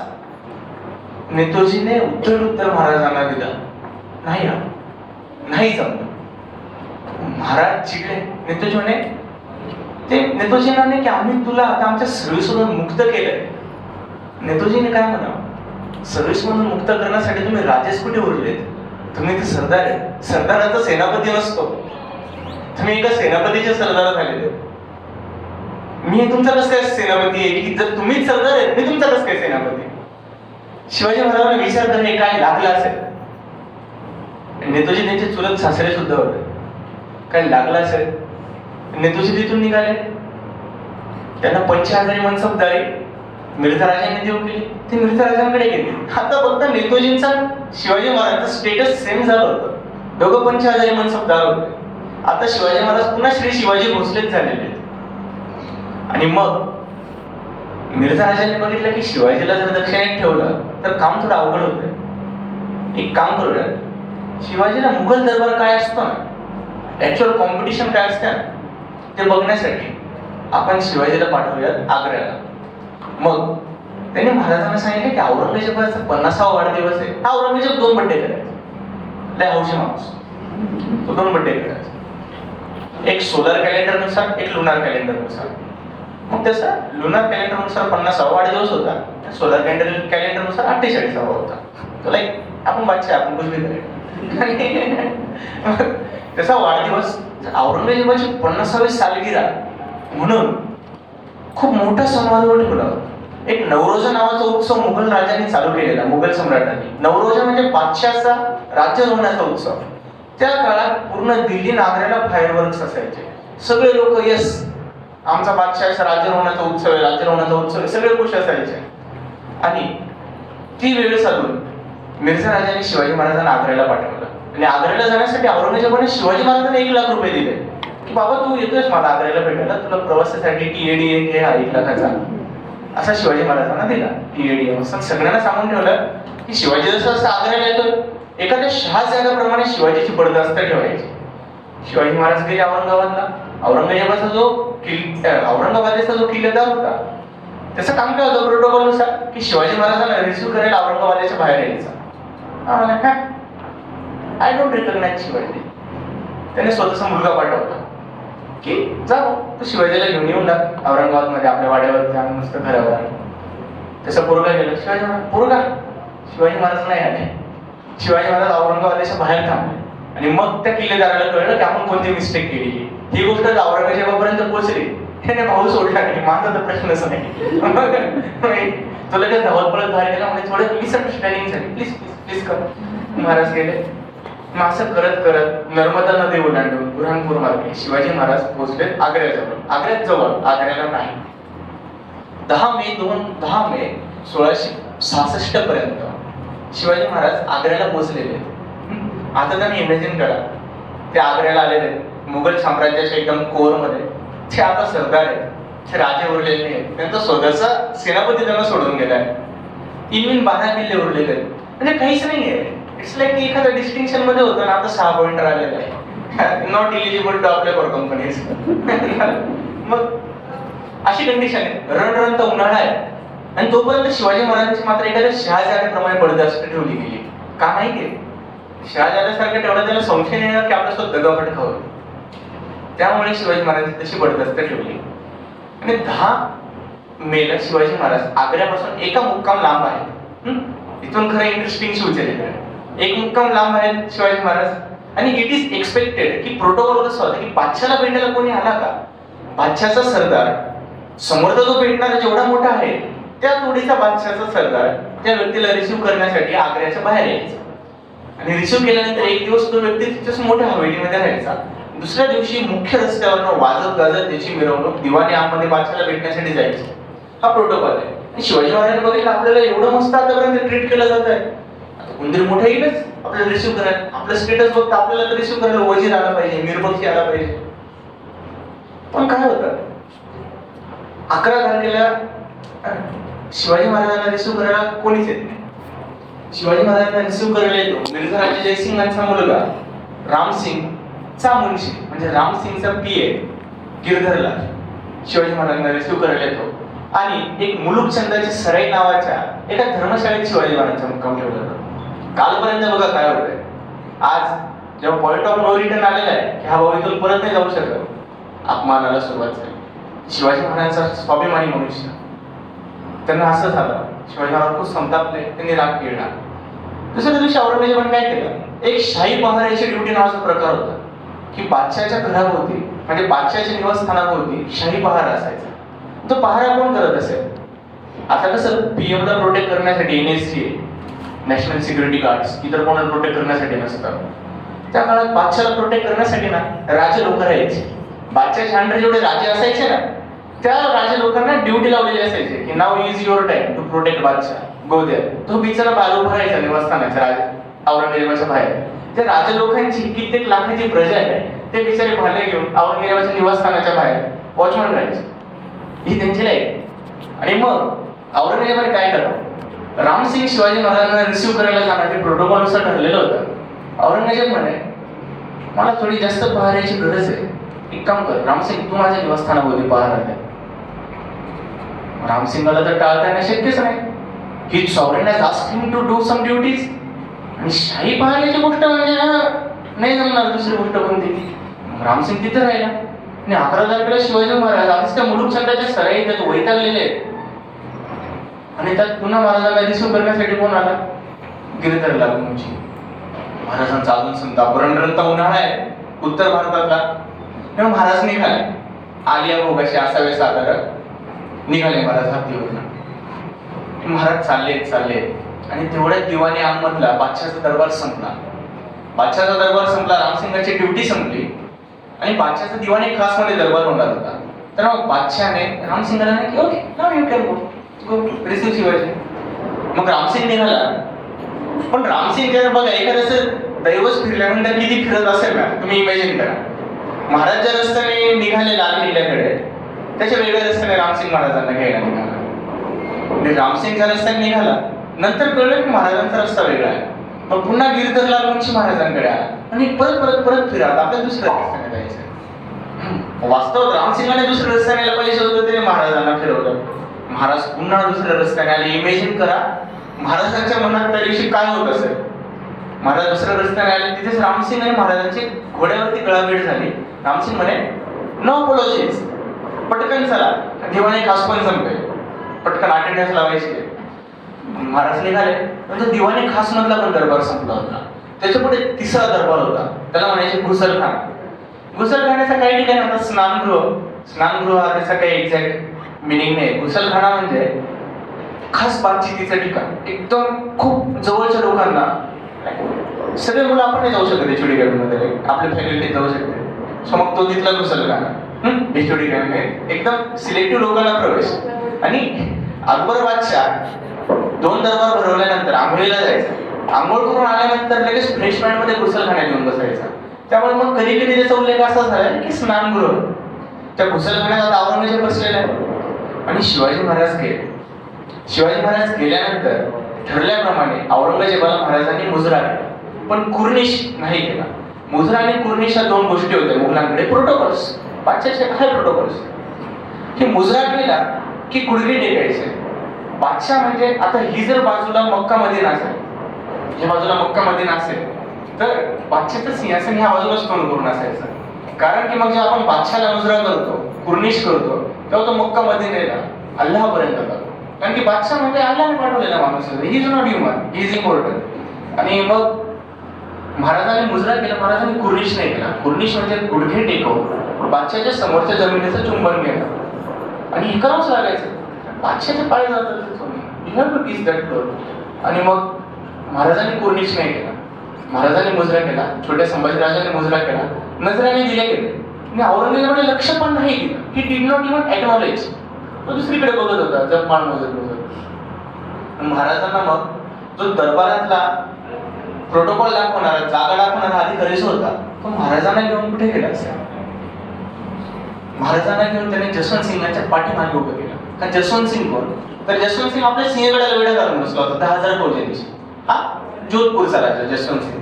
आणि याने बघितलं अरे हा सिंहगड काही ताब्यात येत नाही, तर त्याने सुलतान डवा केला. सुलतान डवा म्हणजे काय? पूर्ण शक्तीनिशी आक्रमण करायचं. त्याने पूर्ण शक्तीनिशी सिंहगडावर आक्रमण केलं. एकदम मार खाल्ला, लय जोरात मार खाल्ला. तो परत गेला, तो पळून गेला. थोडं गेला औरंगजेबाकडे. औरंगजेब एक काम कर, तू काबूल कंधारला जा. तो तिकडे गेला आणि तो शिवाजी महाराजांच्या पुढे. हे विचार करा, शिवाजी महाराजांचे किल्लेदाराने ते जसवंत सिंगाला सोडलेले. म्हणजे लाईक आज मला मधल्या चेअरवर बसताना मला वाटलं, मला ऑकवर्ड फील होतं. Principal is on my left side, how is it even possible. Okay. आणि आज मी व्याख्यात होतो म्हणून, आणि जर मी असं नॉर्मल स्टुडंट असतो, मी असं केलं असतं तर आम्ही इंजिनियर चालू नसतो. सो आणि असं महाराजांना भोगावं लागतंय. एवढा अपमान ऑलरेडी होतोय, रिसिव्ह करायला लोक असे येतात आहेत, असं होतंय, आणि पुन्हा हे केलं. मग मात्र शिवाजी महाराजांचा संताप झाला. शिवाजी महाराज म्हणतात राम सिंह हमें यहाँ कहाँ खड़ा किया जा रहा है, हमारे आगे वो कौन है? राम सिंह म्हणतो वो आपके आगे जोधपुर नरेश महाराज जसवंत सिंह है. महाराज म्हणे ज्या व्यक्तीने माझ्या फौजाचा मार खाल्लाय, ज्याची आम्ही फक्त पाठच पाहिली, तो व्यक्ती आमच्या पुढे आहे. आणि महाराज साहेब की हे शुद्ध मराठी आणि हिंदी मिक्स मध्ये महाराजांनी म्हटलेलं आहे. राजस्थानी पेपर्स नावाचा एक इतिहासाचा प्रकार आहे. राजस्थानचे राजे राजवाडे कायमच दिल्लीत नाही राहायचे मुजराकडे. त्यांना like they had their own responsibilities too, त्यांना त्यांची प्रजा सांभाळायला लागायची, तर त्यांच्या राजधानीवर पण राहायचे. सो मग त्यांना त्यांच्या दरबारातले जे दूत असायचे ना, ते त्यांना मोमेंट्स ऑफ मीटिंग पाठवायचे वर्तमानपत्रात. ओके, रोजच्या राजस्थानी अखबार जातात, राजस्थानी अखबार जातात, रोज त्यांना अखबार द्यायचे आणि त्याच्यात सगळे डिटेल असायचे. ह्या डिटेल्स मधून ओरिजिनल माहिती मिळते की रामसिंगाला शिवाजी महाराज म्हणतात मराठी हिंदी कंबाईन आहे. आपण म्हणतो ना इधर से उधर जाओ, सरळ जाओ, डावीकडे फिर जाओ, असं कसं आहे की तुम देखा, तुम्हारा बाप देखा, तुम्हारा बादशाह देखा की मैं आदमी कोण हूं, तरी पण असं मला हे मान्य नाही. आणि शिवाजी महाराज तिथून आणि दरबाराच्या बाहेर जाऊन पायरीवर बसले, डोकं हातात धरून त्यांचं डोकं बदल झालं होतं की काय होतंय हे सब बदलली. मग रामसिंगाला आवडून यावं बोलावलं, काय शिवाजीला काय झालं, तुझं डोकं दुखतंय, म्हणतो ठीक आहे त्याच्यावर गुलाब पाणी शिंपडी. रामसिंग चालू, रामसिंग समजवतो की तुम्ही परत या, की दरबाराचे बेअब्रूल आहे. तुम्ही इमेजिन करा, बादशाह समोर उभा राहताना डाव्या हातावर उजवा हात ठेवून, डाव्या हातावर उजवा हात, उजव्या हातावर डावा हात, डाव्या हातावर उजवा हात ठेवून खाली मान घालून सांगितलेल्या ठिकाणी उभं राहायचं. दरबारात कुणीच बसू शकायचं नाही, नॉट इव्हन राजपुत्र. फक्त शहाजहानने त्याचा मुलगा दारा शिकवला बसण्यासाठी एक सोनेरी खुर्ची तयार केली. तर कोणालाच तो रिस्पेक्ट भेटलेला नाही. सगळे जिथे उभे राहतात, बादशाहसमोर बोलताना तोंडावर रुमाल धरून बोलावं लागायचं, बादशाहसमोर कुर्निश करावं लागायचं आणि बादशाहाला पाठ दाखवा द्यायची, मागे जावं लागायचं. एवढे सगळे प्रोटोकॉल येते ते शिवाजी महाराज निघून गेले. का पडेल निघून गेले. पण ती शिवाजी महाराजांची खूप मोठी चूक झाली. आपलं लक, महाराष्ट्राचं लक, भारताचं लक आणि चांगल्या सिव्हिलाइज मानव जातीचं लक हे शिवाजी महाराज तर संकटातून सावरू शकले. शिवाजी महाराजांनी ती चूक प्रामाणिकपणे करायलाच नव्हती पाहिजे. महाराज विसरून गेले ते कुठे आलेले, सगळा कार्यभाग राहून जाईल. महाराज बाहेर गेले. महाराज रामसिंगाला म्हणतात तुम्ही माझं गर्दन मारा, म्हणजे माझं शिरच्छेद करा, काही करा, मी मात्र परत जाणार नाही. मी तुमच्या बादशाला माझं तोंड दाखवणार नाही. मला अपमान आता सहन होत नाही, मला रिसीव करायला मुनशी येतो. आता हे तुम्हाला असा त्रास होता म्हणजे मी मरून जाईल पण बादशाचं तोंड बघणार नाही. तो फर्स्ट टाइम होता आणि लास्ट टाइम होता जेव्हा शिवाजी महाराज औरंगजेब समोरासमोर आले. That was first and last time. आणि लास्टच असं म्हणजे महाराज स्वर्गात ते विचार नरकात कुठेतरी असेल, लाईक आफ्टर वर्ल्ड पण त्यांची भेट नसेल. मग औरंगजेब म्हणे की अरे रामसिंग पुन्हा औरंगजेबाकडे गेले म्हणे, त्यांना जरा जास्त चक्कर येतात आणि थोडेसे गुस्स्यात येते. तर खिलत नावाचा एक प्रकार असायचा. खिलत म्हणजे कसं की सगळ्यांना पान विडे दिले जायचे, सगळ्या सरदारांना, पण वजीर जाफर खान, मीर बक्षी मोहम्मद अमीन खान आणि बादशाहचे राजपुत्र आणि बादशाहचे खूप मोठे सरदार यांना खिलत प्रकार दिला जायचा. खिलत म्हणजे मानाचे वस्त्र. आता मला कशी शाल वगैरे भेटली, तुम्हाला काहीच नाही भेटलं तसं होतं. आणि महाराजांना खिलत नव्हती दिलेली. औरंगजेब म्हणे ओके त्याला मी बी खिलत पाहिजे असते. मग त्याने जाफर खानाला म्हणे जाय समजाच कपडे उचल जाय. मग जाफर खान गेला वजीर महाराजांना खिलत घेऊन. महाराज म्हणे मी नाकारतो तुमच्या बादशाला, नाकारतो तुमच्या खिलतला. अशा खिलत मी माझ्या सरदारांना वापरतो. मला कोण खिलत आहे म्हणजे लाईक काय लॉजिक, मी ज्या लोकांना देतो ते मला कोण कसं काय देऊ शकतं. महाराज तिथून निघून गेले. ही तारीख आहे 12-13 मेची. 13 मेला महाराज निघून गेले. त्याच संध्याकाळी युवराज शंभूराजांना घेऊन रामसिंग औरंगजेबाच्या दर्शनाला गेला. मग रामसिंग म्हणजे संभाजी महाराज 9 वर्षांचे होते तेव्हा, शिवाजी महाराज 36 वर्षांचे होते. औरंगजेबाने संभाजी महाराजांचा भरपूर सत्कार केला, चांगलं गोड बोलले. तेव्हा संभाजी महाराजांना माहित होतं ना औरंगजेबाला माहित होतं की 1689 मी ह्या पोराचं काय करणार आहे ना. संभाजी महाराजांना माहित होतं की हा राक्षस माझं काय करणार आहे. तेव्हा 9 वर्षांचे होते संभाजी महाराज. अजून 22 वर्षानंतर ओढू तुळापूरला जे दुर्दैवी झालं ते झालं. अर्थात भविष्याची कोणाला कल्पना नसतेच. आणि 13 तारखेपासून त्याच रात्री काय झालं, 3 लोकांना महाराजांमधले रागवलेले होते. पहिली म्हणजे जहाराबाई. तिच्या पॉकेटमध्ये म्हणजे सुरतेचं जगदीचं उत्पन्न होतं त्या काळात 14 लाख रुपये. शिवाजी महाराजांनी तेच गायब केलं. आणि वरतून औरंगजेबाने व्यापार रिव्ह्यू होण्यासाठी जगातीतून सूट पण दिली 1 वर्षासाठी. त्यामुळे तिचे 1 वर्ष जर गेलं, दुसऱ्या वर्षाच्या भावाने बंद केलं, मग बिचारी करणार काय? तिला राग शिवाजी महाराजांचा. पुन्हा शाहिस्ता खानाची बोटं कापलेले होते. आणि शाहिस्ता खानाची जी बायको होती ती वजीर जाफर खानाची बहीण होती. म्हणजे असं आपल्या दाजीलाच असं केलं राव. म्हणजे जाफर खान तर तो वजीर, बादशाह नंतर तो दोसन तापलेला. तिसरा म्हणजे जसवंत सिंग. काहींना धाम माझी इज्जत काढून गेला. जसवंत सिंग तिथं गेले शिवाजी औरंगजेबाकडे त्याच्या शयनगृहात. किबला है सलामत, आप ये कैसे मतलब आप कैसे सब कुछ देख सकते हैं? मार डालो उसे. आपने ना बड़े भैया दारा को छोड़ा, ना मुराद को छोड़ा, ना पिताजी को छोड़ा, ना मोहम्मद सुल्तान को छोड़ा, और आप इस सादे जमींदार की इतनी ऊंची आवाज कैसे, मतलब मुगलिया सल्तनत पे कलम है, कैसे कर सकते हैं? औरंगजेबाचा इतिहासकार खाफी खान होता. त्याने शिवाजी महाराजांच्या त्या प्रसंगाचं वर्णन काय केलं माहितीये? शिवाजी महाराजांना तो काय नेमकं करतो? अज्ञानाच्या अंधकाराच्या जंगलातून आलेलं एक रानटी श्वापल, असं तो शिवाजी महाराजांना म्हणतो खाफी खान. तोच पुढे जाऊन शिवाजी महाराजांची स्तुती पण करतो. तो ओरिजिनल इतिहासकार होता, त्याला कसं औरंगजेबाचं पेमेंट घ्यायचंच होतं. मग मी काय पण म्हणायचं, तो दोन शिवाय पैसे घ्या. आणि मग ते औरंगजेब असं म्हणे की तुम्ही याला मारून टाका. औरंगजेब म्हणे तुम्ही जा झोपा. आणि मग त्यांनी पाठवून दिलं. पण 13 तारीख 27 तारखेपर्यंत शिवाजी महाराजांना पहारे नाही लागलेले ना. 14 दिवस महाराज फ्री आहे. आपल्याला वाटतं सेंडनेट पहारे लागले असं नाही. 14 दिवस शिवाजी महाराज फ्री आहे. नाही 14 दिवसांमध्ये शिवाजी महाराजांना ओळखून येते त्यांच्यासोबत काय होणार. त्या व्यक्तीने कोणालाच सोडलेलं नाही. तो व्यक्ती माझं काय करणार आहे असं तरी मी एक्सेप्शन आहे. अजिबात नो वन इज एक्सेप्शन. मग महाराजांनी काय केलं की पैशाचा लय सदुपयोग.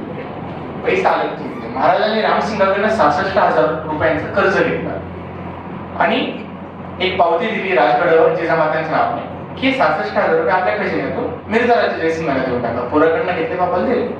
महाराजांना लगेच पैसे घेतले. 66,000चा महाराजांनी त्या 13 दिवसात उपयोग केला. कोणता? की वजीर जाफर खान, जहारा बेगम, मीर बक्षी मोहम्मद अमीन खान, ह्या सगळे जसवंत सिंग राठोड सोडून हे सगळे ज्यांच्या दरबारात वजन होते, जे शिवाजी महाराजांच्या विरुद्ध होते किंवा भविष्यात विरुद्ध जाऊ शकण्याची शक्यता होती ना, सगळ्यांना गिफ्ट पाठवायचं होतं. जस्ट घ्या रे, चांगलं आहे, तुम्ही चांगले लोक घ्या. असं भरपूर पैसे दिले, खूप पैसे वाटले. पैशाने सगळ्यांचे मध्ये फिरते. हेच लोक 27 तारखेला औरंगजेबाकडे गेले. जाफर खानांचे हारा. माणूस एवढं वाईट नाही हो. बघा थोडंसं सोडताना ऐकेल तुमचं तो दक्षिणेत पाठवा, सुभेदाराचा आहे ते दक्षिणेचा. औरंगजेब फिरला. 14 दिवसांपूर्वी लोक म्हणतात तू सहज काय करतो, मारून टाक. माणूस तसं बरं. औरंगजेबाला त्या गोष्टीची भीती वाटते. तो भयानक संशय व्यक्तिमत्व. हे सगळं शिवाजीला मोकळं सोडले म्हणून होत आहे. फुलात खानाला बोलवलं. तिथला तो कोतवाल होता शहराचा. हे फुलात खान, तुझं तुझे 5,000 शिवाजीला टाक, ते चढ. असं होम अरेस्टमध्ये शिवाजी महाराजांना 27 तारखेला होम अरेस्ट बसली 14 दिवसांनी. मग महाराजांना कळलं की आता थोडा प्रॉब्लेम होतोय. आणि मग औरंगजेबाने ठरवलं की महाराजांना ते डन करायचं, महाराजांना मारून टाकायचं होम अरेस्टमध्ये. पण हे रामसिंगापर्यंत कळलं. रामसिंगाने मीर बक्षी मोहम्मद अमीन खानाकडे गेला. मीर बक्षी म्हणजे जो सैन्याचा पगार करायचा. आणि म्हणे की अरे नाही, तुम्ही बादशाला जाऊन सांगा जर शिवाजीला मारायचं असेल तर पहिले मला मारा. मोहम्मद अमीन खान गेला म्हणे हे असं म्हणतंय. मग त्यांनी बघितलं की असं झालं तर यशवडे दक्षिण येते. यशवडे आपल्याला बंड करतील, याच्या वडिलांनी आपल्याला सिंहासनावर बसवलेले. मग तो नाही ठीक आहे, पण एक आठवण रामसिंगाने शिवाजीचा जामीन राहावं. रामसिंग म्हणे ओके डन. रामसिंग शिवाजी महाराजांना जामीन झाला. शिवाजी महाराजांचा जीव वाचला, पण आता दुसऱ्या एकाचा जीव वाढला. आणि शिवाजी महाराजांसारखा मनुष्य महाराज कसे होते? महाराजांनी ना दगा दिल्याची खूप उदाहरणं आहेत, खूप उदाहरणं. पण त्यांनी दगा काय शत्रूला दिलेला आहे, मित्राला नाही दिलेला. चाणक्यनीतीत एक सुभाषित आहे, कृते प्रति कृतम कुर्यात हिंसने प्रति हिंसनम तत्र दोषो पद्धती दुष्टे दुष्टम समाचार. कृतीला तशाच कृतीने उत्तर द्या. आणि दुष्टाशी दुष्ट वागल्याने तुम्ही दुष्ट नाही होत. तुम्ही शत्रूला दगा दिल्याने तुम्ही चुकीचे नाही होत. तो तुम्हाला दगा देणार होता, तुम्ही मेले असते, तुम्ही त्याला दिला, तुम्ही जगले. पण मित्राला दगा द्यायचा नसतो. महाराजांवर ते एक नैतिक जबाबदारी आहे. मग काय होतं, महाराज औरंगजेबाला विनंती करतो, महाराजांना आलाय राज्याचा त्रास, मला ना असं वैराग्य संपादन करायचं, हम तो फकीर आदमी आहे जो लावून टाकर चल पडेल. आणि मग ते औरंगजेब म्हणतात मला आता ना गंगेवर पाठवा, मी गंगेवर राहून आता स्नान संध्या करत पुढचे दिवस कापणार. औरंगजेब म्हणतो ठीक आहे, मी तुला प्रयागच्या किल्ल्यात पाठवतो, तिकडून राहा. प्रयागचा किल्ला म्हणजे मुघलांचा सेंटर तिथलं तिहार. मग महाराजांना कळलं नाही I can manage from here. महाराजांनी असं केलं. पण महाराजांना हळूच एक बातमी काय कळली की विठ्ठलदासाची हवेली बनते. आणि विठ्ठलदासाच्या हवेलीत एकदा का शिवाजी महाराजांना हलवलं की there is no turning back. तोपर्यंत औरंगजेबाने काय केलं आणि की तू काबूल कंधारला रामसिंगासोबत. मग रामसिंगाने त्याची फौज बोलवून घेतली. पण अचानक थोड्याशा कारणामुळे तो काही फिसकटला. मग रामसिंगाने एक चांगलं काम केलं. त्याने त्याची फौज शिवाजी महाराजांच्या निवासस्थानाभोवती ठेवली.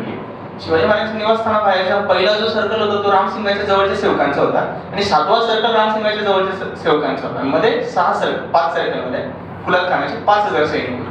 त्यामुळे पहिला आणि शेवटचा सर्कल रामसिंगाकडे होता. अशा रीतीने त्याने प्रोटेक्ट केलं. औरंगजेब म्हणतो अरे भाऊ तू फौज कवर ठेवली तिथे. रामसिंग म्हणतात तुम्ही बोलवलं होतं काबूल कंधारला यायला, तुम्हीच मला जाऊ नका. मग काय करू दिले कामाला. मग तसं राहिलं. पुढे काय होतं, शिवाजी महाराज 25 जुलैला औरंगजेबाला विनंती करतात की ना आता माझं सैन्य परत जाऊ दे, मला सैन्याची गरज नाही कसल्याने. म्हणतो अरे वा. आणि तेव्हा परवाने असायचे. आता आपण कसं टोल भरतो किंवा जकात नाक्यावरती परवाने चेक केले जातात ट्रक्सचे वगैरे, तसे तेव्हा परवाने असायचे जो मीरबक्षी मोहम्मद अमीन खानाने इश्यू केले परवाने. महाराजांचे सगळे सैनिक 25 जुलैला ते परवाने घेऊन औरंगजेबाच्याच परवानगीने सगळे महाराष्ट्रात परत आले. औरंगजेबानेच पाठवलेले स्वतः, त्याच्याच परवानगीने सगळे गेले परत. महाराज आणि त्यांच्यावरती 40 लोक होते. महाराजांना भेटायला कवींद्र परमानंद आले आणि त्या परमानंदांचा महाराजांनी सत्कार केला. महाराजांजवळ एक हत्ती होता. त्या काळात हत्तीची किंमत खूप होती. हत्ती म्हणजे एक ऍसेट होती, गोल्ड होतं. गोल्ड आपण आज घेऊन उद्या विकू शकतो, तसं हत्तीचं होतं. महाराजांचा एक हत्ती सोबत होता, तो महाराजांनी परमानंदांना भेट दिला. भेट म्हणजे काय, भेट नाही दिला घेऊन राजगडला जाय, तुला कोणी काही अडवणार नाही, हत्ती राजगडला पोहोचव असं परमानंदाला सांगितलं. त्याच्या स्वतःचे उरलेले 40 लोक पाठवून दिले. परमानंद पण हत्ती पण औरंगजेबाचा परवाना घेऊन दक्षिण आपल्याच गोष्टी औरंगजेबाच्या स्टेडियम मध्ये दक्षिणेत चाललेल्या आहेत. आणि महाराज एकटे उरले. महाराजांसोबत संभाजीराजे हिरोजी फर्जंद आहे आणि मदारी मिळतात. आणि महाराजांचे सगळे लोक तुम्हाला दक्षिणेत गेले. सगळ्यांना त्यांची जबाबदारी माहिती होते काय करायचं. कोणीच सरळ दक्षिणेत गेलं नाही. एवढे मूर्ख नव्हतेच आपले लोक. ते बरोबर योग्य योग्य ठिकाणी त्यांची जागा सांभाळून थांबले. म्हणजे बाजी सर्जेराव हे मथुरेत जाऊन थांबले, कान्होजींचा मुलगा. कारण की त्याच्यावर जबाबदारी कोणती होती, संभाजी महाराज जेव्हा मथुरेत येतील त्यानंतर संभाजी महाराजांचा गपचूप कळून देता अंगरक्षक म्हणून बाजी सर्जेराव त्यांना राहायचं आहे. हे कधी करायचं आहे, आफ्टर सप्टेंबर ऑक्टोबर करायचं आहे. त्यासाठी 25 जुलैमध्ये महाराजांनी बाजी जयदेच्या नावाने परवाना काढला दक्षिणेत जायचा आणि तो गेला मथुरेत 4 महिन्यानंतर प्लॅनिंगसाठी. सो एवढी डीप प्लॅनिंग महाराजांनी प्रत्येक व्यक्तीसोबत केली. आणि मग महाराजांनी हळूहळू 1-2 तारखेला आणखी आपल्याला बरं नाही आणलं, आपण नाही जात कॉलेजला. आणि मग महाराजांनी मिठाई पसरवायला चालू केली. आणि मिठाईच्या काय झालं, पहिले 8 दिवस चेकिंग झालं. नंतर महाराजांना माहिती तर डिलाय पडणारच आहे. पण महाराज मात्र मिठाईच्या पेट्याला तुमचे निसटले. 17 ऑगस्ट 1666ला आपलं स्वातंत्र्य दिन नक्की 15 ऑगस्ट 1947 आहे. त्याची पार्श्वभूमी ना 17 ऑगस्ट 1666च्या स्वातंत्र्याने निर्माण केलेली आहे. आणि महाराज ते तुमचे निसटले. महाराजांच्या आता महाराष्ट्रात येण्याचे खूप सारे रूट्स आहेत. लाईक त्याच्यावर वादविवाद होतच चालले. मला ते रूट्स पण माहिती आहे किती आहेत. त्यामुळे असं धरून चालू आहे की महाराज पहिले मथुरेला गेले. मोरोपंतांच्या भावांकडे संभाजीराजांना सोपवतात आणि तिथून प्रयाग काशी मार्गे दक्षिणेत जाऊन कर्नाटकातून महाराजांचं वेरूळ वगैरेच्या भागावरनं महाराज त्यांचा आजोळ जे आहे जिजाऊंचं सिंदखेड तिकडून महाराज राजगडावरती 12 सप्टेंबर 1666ला आलेले. आल्याला काय केलं, संभाजी महाराज गेल्याची अफवा पसरवली. सो मग कोणी शोधच घेऊ शकणार नाही ना. आणि बरोबर 3 महिन्यानंतर संभाजी महाराज राजगडावर परत आले. सो मग ते जे म्हणतात ना की तुमच्या सावलीला सुद्धा तुमचा प्लॅन माहीत नसला पाहिजे. हे शिवाजी महाराजांकडे आपण शिकलेलं आहे. मुलाचा अंत्यविधी करून टाकला. ते पिलाजी शिर्के संभाजीराजांचे सासरे संभाजीराजांच्या चपला घेण्यासाठी आले की म्हणजे माझ्या मुलीला सती जायचंय जोडेला. मग शिवाजी महाराजांनी पिलाजी शिर्केंना पण सांगितलं नाही, त्यांना थांबवून घेतलं. त्याने सांगितलं असं जोडे नसते दिले किंवा खरं सांगितलं असतं कुठलं असतं तर संभाजी महाराजांच्या जीवाला धोका निर्माण झाला असतं. महाराजांनी त्यांना पण सांगितलं, येशूबाईंना पण सती नाही जाऊ दिला, त्यांना राजगडावर थांबवून घेतलं. म्हणजे संभाजी महाराज राजगडावर परत गेले. पण महाराजांनी काय केलं, औरंगजेबाकडे त्यांचे वकील रघुनाथ पंत कोर्टे पाठवले. आता महाराज तर पूर्ण आले, काय सांगितलं औरंगजेबाला, माफ करा मी परवानगी न घेता आलो नाही जेव्हा धोका होता ऍक्च्युअल कागदपत्र माफ करा तुमची परवानगी काही जमलं नाही जेव्हा धोका जमून आलं पण मी तुमची सेवा करेन. महाराजांनी असं बघितलं की आता लगेच उठावणी करता येणार आता आपल्याला पाहिजे रिस्ट्रक्चरिंग करायचंय. मग महाराजांनी औरंगजेबाला पण तेव्हा ना वायव्य दिशेला कटकट व्हायला लागली शाह अब्बास सोबत इराणच्या शाह सोबत औरंगजेब पण म्हणे ठीक आहे परवानगी न घेता गेला ओके शेवटचा पुन्हा असं नाही करायचं. आणि मग महाराजांना तळ करून राजा नावाने राजा केलं महाराजांना 45,000 मनसब ठेवली आणि ही आघाडी तात्पुरती औरंगजेबाने बंद केली. सो मग पुढे काय झालं 1666 ते 1670 हा पिरियड काय आहे ना आता तुम्ही ना खरी मजा येणार तुम्हाला. हा पिरियड मध्ये महाराज घरी बसले खूप घरी बसले खूप वेळ घरी काहीच नाही केलेलं मोहिमाच नाही काढलेलं. त्यात महाराजांनी काय केलंय 1666 ते 1670 मध्ये महाराजांनी 1670 पासून पुढची प्लॅनिंग केली. फर्स्ट थिंग महाराजांनी काय केलं महाराजांनी त्यांचा अंगरक्षक दल तयार केला. महाराजांचे पर्सनल बॉडीगार्ड 3,000 होते तिथपर्यंत वाढवलं एकदम प्रशिक्षित लोक ठेवले पर्सनल बॉडीगार्ड्स मध्ये. आणि महाराजांनी 12 किल्ले होते महाराजांकडे पण महाराज आग्र्याला गेल्यानंतर इन्स्टिट्यूशन कशी टिकली पाहिजे बघा ना एखादा व्यक्ती गेल्यावर सिस्टम कोलमडली नाही पाहिजे. महाराज राजगडावर आग्र्याला गेलेले असताना जिजाऊंनी कोल्हापूरचा रांगणा किल्ला जिंकून घेतला तो 13वा किल्ला. महाराज गेल्यानंतर स्वराज्य कमी नाही झालेलं आहे महाराज गेल्यानंतर स्वराज्य वाढलंय. सिंधुदुर्ग त्या कालावधीत पूर्ण झाला शिवलंका सिंधुदुर्ग आपला पूर्ण झाला आणि 1670 पर्यंत शिवाजी महाराजांनी आदिलशाहीची हंतरणी ठेवली. आदिलशाह सोबत गेला आदिलशाह महाराजांना वार्षिक 3 लाख कोण द्यायला चालू झाला कुतुबशाह वार्षिक 5 लाख कोण द्यायला चालू झाला खंडणी म्हणून. आणि औरंगजेबासोबत महाराजांनी शांतता ठेवली. आणि महाराजांनी 1670 4 फेब्रुवारी 1670 खिडकीतून आपल्याला दिसलो सिंहगड. महाराजांनी ठरवलं की होते आता आपल्याला औरंगजेबासोबतचा तह मोडायचा आहे. कारण औरंगजेबाचा जो मुलगा होता मुवज्जम तो दक्षिणेचा सुभेदार होता. ते जनरली काय करायचे 6,000 सुभेदार राहायचा दक्षिणेचा. औरंगजेबाने लिहून पाठवलं की तुझ्याकडे आता संभाजी शिवाजीचा पोरगा संभाजी शिवाजीचा सरनोबत प्रतापराव गुजर हे सगळे तुझ्याकडे म्हणजे तहाच्या अटीनुसार त्या औरंगाबादेला राहायचे 5,000 फौजींची. त्यांना अटक कर माझ्याकडे पाठव. हे शहाजहानला त्याच्या दरबारातील लोकांनी कळवलं की याने असं पत्र रवाना केलेलं. शहाजहान यांना बोलून घेतलं रात्री म्हणजे बघा उद्या पत्र आलं का तुम्हाला पकडावं लागेल. माझा बाबा येडा तुम्ही निघून जा रात्रीतून. ते रात्रीतून पळून गेले नुसतं पळून नाही गेले ते त्याचं वराड प्रांत लुटून आले नागपूर साईड आणि खूप सारा खजिना घेऊन आले आणि अशा रीतीने ऑफिशियली तरुण उडला. Maharaj was under no legal obligation to abide to the terms and conditions of that truce. महाराजांनी काय केलं सिंहगडवरून आपल्याला तो राजगड आणि तोरणा दिसतो खूप सुंदर दिसतो त्या बाजूला. विचार करा महाराजांना तो सिंहगड दिसतोय. 4 फेब्रुवारी 1670 हा दिवस खूप महत्वाचा आहे. एक्सपोनेन्शियल ग्रोथ काय असते ना आपण काय करू शकतो ना ते आपण याच्यातून शिकू शकतो. 4 फेब्रुवारी 1670 रात्री तानाजी सूर्याजी यांनी कोंढाणा कब्जात घेतला. तो कितवा किल्ला होता 14वा किल्ला. इमॅजिन करा 4 वर्ष थांबल्यानंतर शिवाजी महाराज पुन्हा त्यांच्या स्वप्नांकडे वाटचाल करतात. पुन्हा जे हवं ते करतायला पुन्हा मागे लागलेले आहेत आता आणि पहिली सुरुवात कोंढाण्यापासून करतात. त्यांचा लहानपणीचा सवंगडी गेलेला आहे. महाराज राजगडावरच्या पद्मावती माचीवरती उभे आहेत रात्रीचे निशाणीची वाट बघतात. कोंढाण्यावर एखादी आग लागली तेव्हाची निशाणी काय असायची अशी झोपडी जाळायची. तशी आग लागण्याची महाराज वाट बघतात आणि मध्यरात्री आग लागली. महाराजांचा आनंद बघा कोंढाणा जिंकला गेला. कोंढाणा आदिलशाहला जेव्हा लागला होता शहाजी महाराजांच्या सुटकेसाठी तेव्हा महाराज वडिलांच्या सुटकेसाठी कोंढाणा द्यायला तयार नव्हते. तो कोंढाणा किल्ला जिंकला गेलाय आणि महाराज एवढे आनंदाशी आणि असे प्रफुल्लित झाले त्यांनी लगेच घोडदळासह कोंढाण्याकडे आले. पण तानाजी गेलेलं. कोंढाणा कितवा किल्ला होता 14वा कितवा 14वा. 12 किल्ले उरलेले 13वा रांगणात 14वा कोंढाणा. तारीख काय 4 फेब्रुवारी 1670. महाराजांचा राज्याभिषेक 6 जूनचा आहे. त्याच्याने शेवटचा किल्ला महाराजांनी जिंकलाय 24 एप्रिल 1674 ला रायरेश्वर जवळचा केंचळगड. 4 फेब्रुवारी 1670 14वा किल्ला. 24 एप्रिल 1674 जो केंचळगड महाराजांनी जिंकला तो किती असेल 260वा.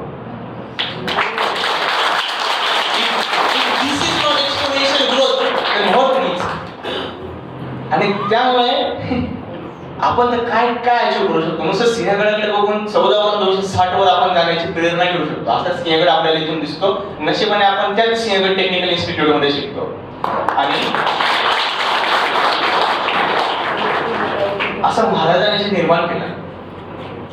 पुढे राज्याभिषेक का केला हा प्रश्न पडतो. राज्याभिषेक शिवाजी महाराजांनी का केला? सगळेच त्यांना राजे म्हणायचे. आता मला आदित्य फडतरेने NSSच्या आजच्या कार्यक्रमाचे निमंत्रण तोंडी दिलं. म्हटलं ओके चालेल मला, पण त्याने की आमच्या प्रोटोकॉलनुसार आम्हाला तुला ईमेल पाठवायचा आहे आणि तुला हार्ड कॉपी देऊ, कॉलेजचं लेटर हेड. ओके, जर मी आलो असतो तोंडी निमंत्रणावर आणि इथे दुसराच कोणी स्पीकर असता, मी आदित्यला बोललो असतो, काय तुम्हाला बोलवलं होतं ना, आदित्य एवढं खेळ कधी बोलवलं? लिगल प्रूफ काय?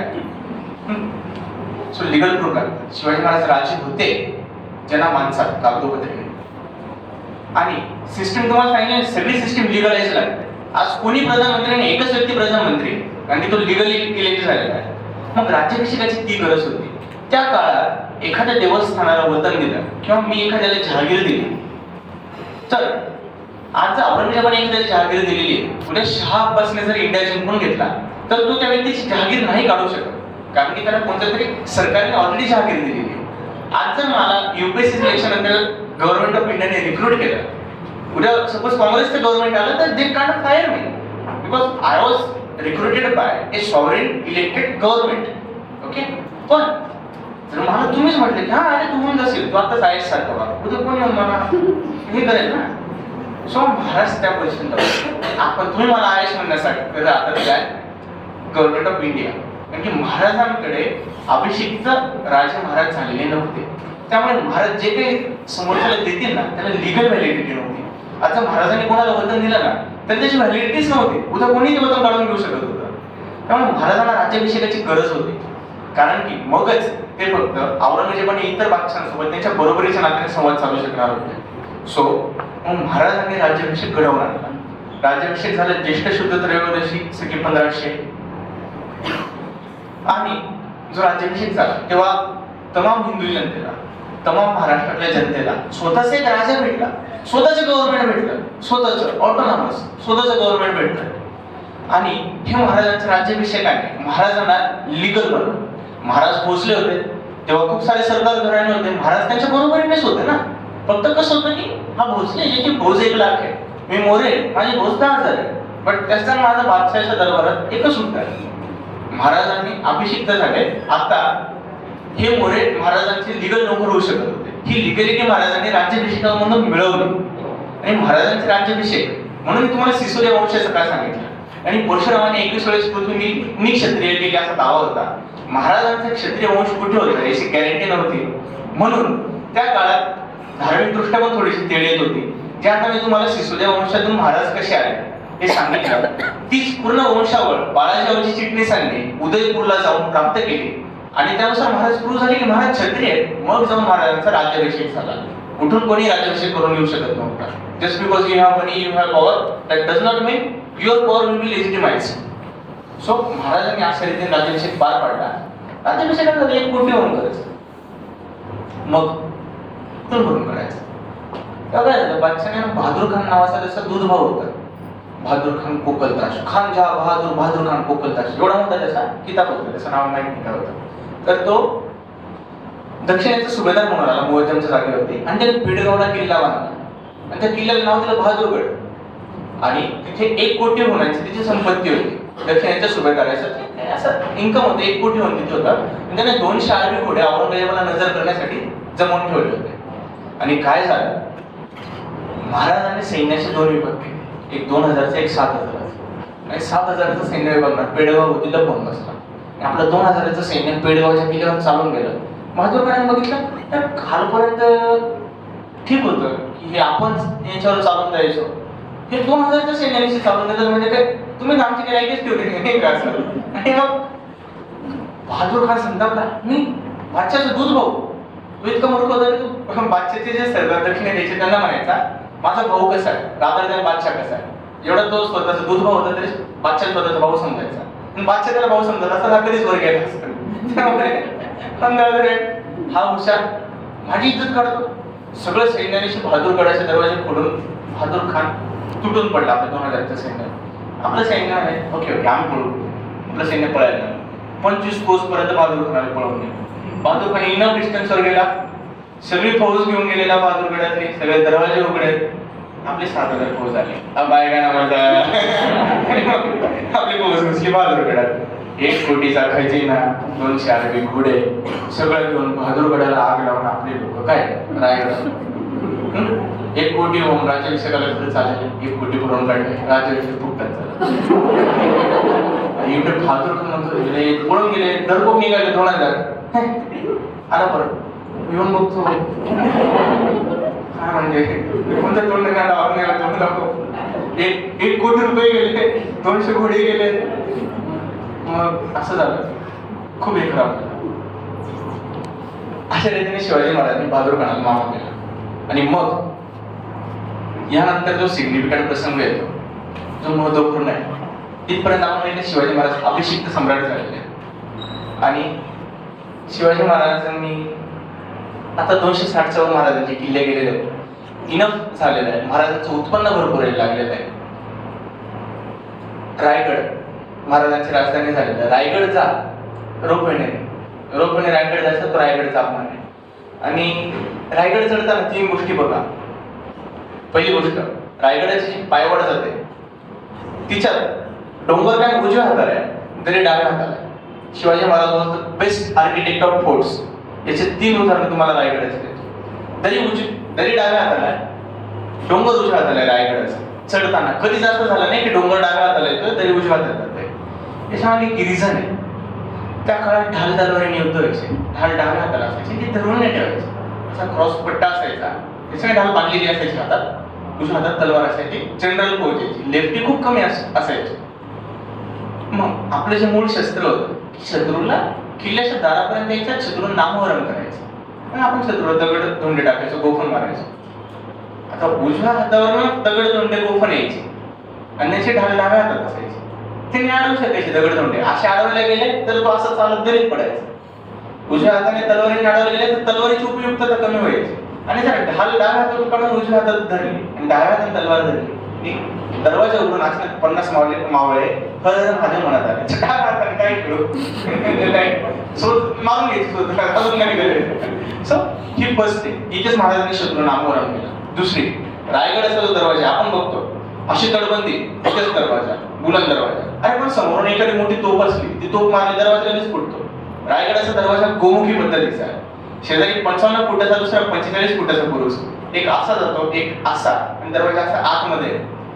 त्यामुळे दरवाजावर डायरेक्ट तोफेचा गोळा उभ्या जन्मात येऊ शकत नाही. आणि सेकंड थिंग, तो दरवाजा लांबून दाखवताच येत नाही. आणि थर्ड थिंग, की हत्तीचे धडकातून दरवाजे फोडायचे, त्याच्यासाठी हत्तीला आता आपण इंजिनिअरिंगचे विद्यार्थी, आपल्याला असं मोमेंटम साठी काय पाहिजे, डिस्टन्स पाहिजे ना फोर्स लावायला. हत्तीला थोडंसं पळ द्यावं लागेल. जागच्या गाडीच्या लोक नाही आपू शकत, मग हत्ती पागायला. इथे दरवाजा आहे, इथे लगेच पुढचा बुरुज आहे, तो हत्ती मागे सरकायचा आणि तिथे जाऊन जायचा. हत्ती मारूच शकत नाही. त्यामुळे दरवाजा ऑटोमॅटिकली वाचायचा. आणि थर्ड थिंग, ही तटबंदी 2/3 पोर्शन होते. सिंहगडावर जातो डायरेक्ट टॉपला तटबंदी, बरोबर. रायगडाची तटबंदी वरतून म्हणजे खालून 2/3 पोर्शन लावते. त्याच्या वर पण किल्ला होता. जर इनकेस महाद्वार पडलं तर वर बाले किल्ला पण असायचा रक्षणार्थ. अशा महाराजांनी एवढ्या 3च पद्धतीत रायगड अभेद्य करून ठेवला होता. त्यामुळे इतिहासकार असे म्हणतात, एक वेळ सीतेच्या हृदयात रावणाला प्रवेश मिळेल, पण रायगडाच्या गोमुखी तटबंदीतून शत्रू प्रवेश होणं निव्वळ अशक्य गोष्ट आहे. असा रायगडाला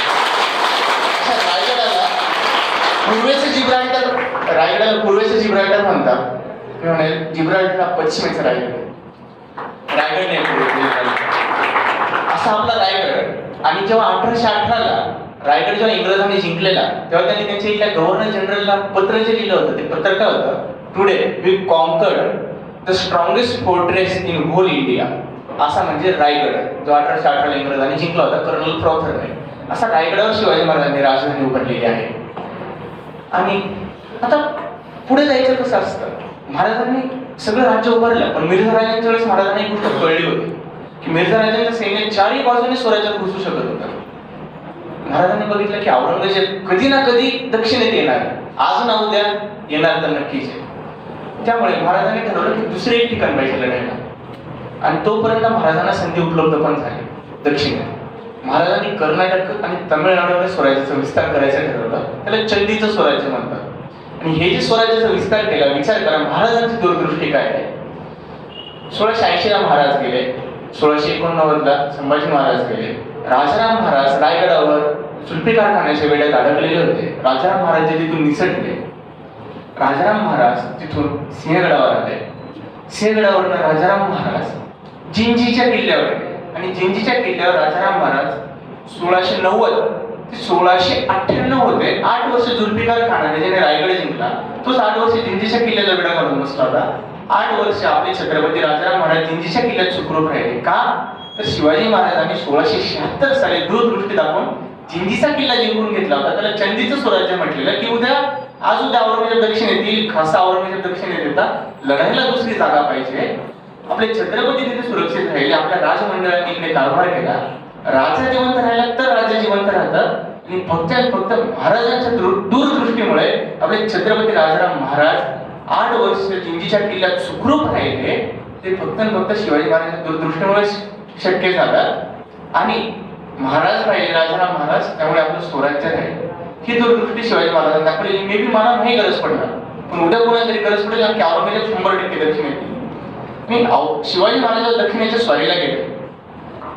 एक गोष्ट तुम्हाला सांगितलेली, माहुलीच्या किल्ल्यावर महाराज 6 वर्षांचे होते जेव्हा शहाजी राजांनी शरणागती पत्करलेली. 6 वर्षाचे असताना त्यांच्या वडिलांना हद्दपार करण्यात आलं होतं महाराष्ट्रात. पुढे काय झालं असावं? 1676 ला शिवाजी महाराज कुतुबशाला भेटायला गेले ऍज अ अनाभिषिक्त सम्राट म्हणून. आणि ज्या दरबारात बादशाह समोर कोणाला बसण्याची परमिशन नव्हती, जिथे सगळे उभे राहायचे, तिथे कुतुबशाह स्वतःच्या हक्काने शिवाजी महाराजांना घेऊन आला आणि स्वतःच्या मसनदीवरती बसवलं. हे शिवाजी महाराजांनी शक्य केलं. ज्या व्यक्तीचे वडील हद्दपार झाले 6 वर्षांचे असताना, त्या व्यक्तीने पुढच्या 40 वर्षात एवढा पराक्रम गाजवला की तो व्यक्ती हद्दपारीला सोडा एका बादशाच्या बरोबरीच्या नात्याने त्या बादशाच्या सिंहासनावरती जाऊन बसला. हे शिवाजी महाराजांनी मिळवलं. त्यामुळे एका मातेची पूज कितपत धन्य होऊ शकते ना, याचं सर्वोत्तम उदाहरण म्हणजे छत्रपती शिवाजी महाराज आपले आहेत.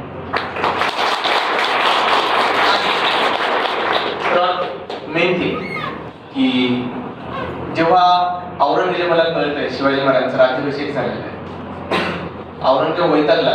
त्याचं ऍक्च्युअल मध्ये असं झालंय की तो बोलला इस्लामीची बादशाह खुदाने आता मरगट्ट्यांना दिली आणि औरंगजेब वैतागून निघून गेला. आणि पुढे औरंगजेब त्याच्या दरबारात येतो एका पॉइंटला दिवाणी आममध्ये.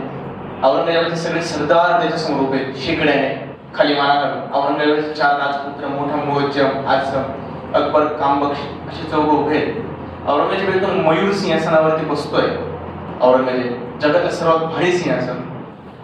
आणि औरंगजेब जगातला सर्वात बलाढ्य सम्राट. 59 वर्षाचा औरंगजेब येतोय.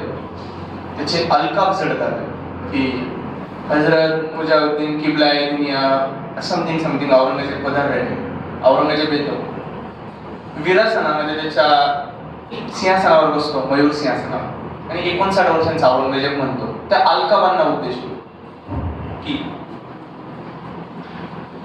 ये सब फिजूल है शेरशाह, चंगेज और तैमूर के खून ने कभी शिकस्त नहीं देखी, पर आज कंधार से लेके तंजौर तक पूरे हिंदुस्तान पर मुगलिया सल्तनत का ख्वाब देखने वाली माँ बदौलत ये क्या देख रही है आज? हमारी आंखों के सामने शिवाजी अपनी सल्तनत की तामील कर चुका है. हमारे लाखों की फौज के सूबेदारों को शिकस्त दिया है उसने. ये है हमारे मामू जान अमीर उमरा शाइस्ता खान साहब. और सबसे शर्मनाक बात तो ये है शहजादे, इनके लाल महल पे छापा मार के सिवा ने इनके चक्के छुड़ा दिए. ये तो तकदीर के सिकंदर थे कि इनकी जान बच गई. सिर्फ 3 उंगलियां ही खूनी पड़ी.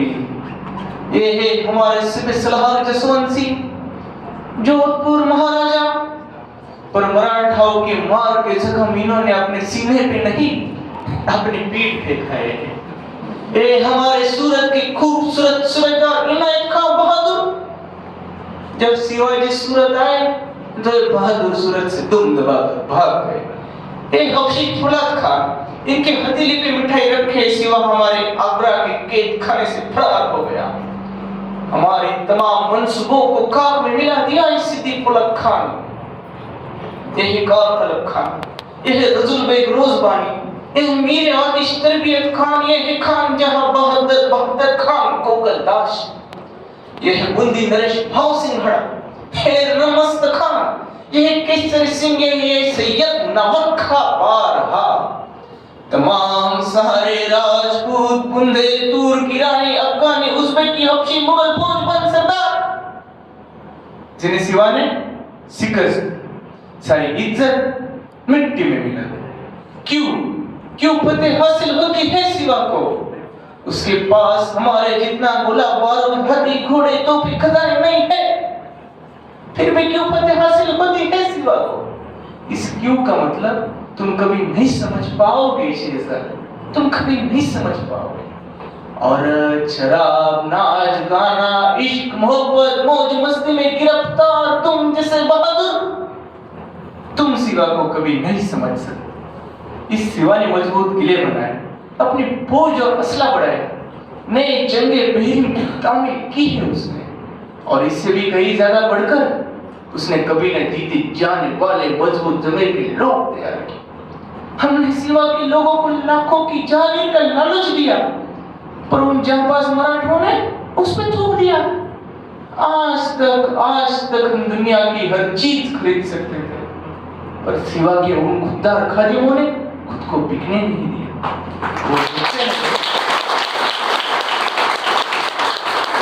वो रुकते नहीं, वो झुकते नहीं, वो डरते नहीं, और तो और बिकते भी नहीं। सिवा दिखा के, चला के, तकबाज है, नामकूल है, मगरूर है, मक्कार है, पर उसका चाल चलन दूध की तरह साफ और सूरज की तरह चमकता है। दुश्मन के भी मजहबी कलम और फकीरों की इज्जत करता है वो। दुश्मन के भी मजहबी कलम और फकीरों की इज्जत करता है वो। और आज इसीलिए उसकी इज्जत और शोहरत बुलंद मीनार की तरह सर उठाए ऊंचे आसमां को छू रही है शेरजादे। इसमें कोई शक नहीं, इसमें कोई शक नहीं है। हम खुश नसीब है, हम खुश नसीब है, क्योंकि हमें दुश्मन भी जो मिला वो सिवा जैसा मिला। असा औरंगजेबाच्या शिवाजी महाराजांबद्दलचं म्हणणं आहे।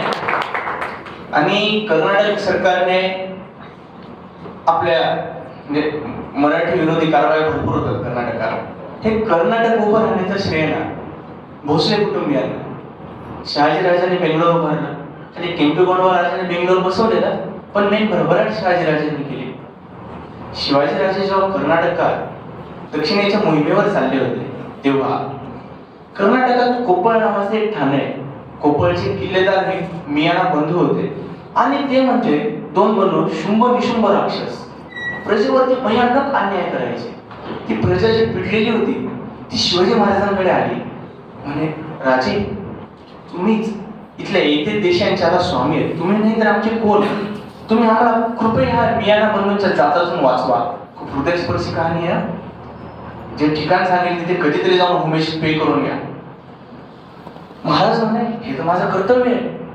त्यांनी हंबीरराव मोहित्यांना 15,000ची फौज देऊन पाठवलं सरसेनापती।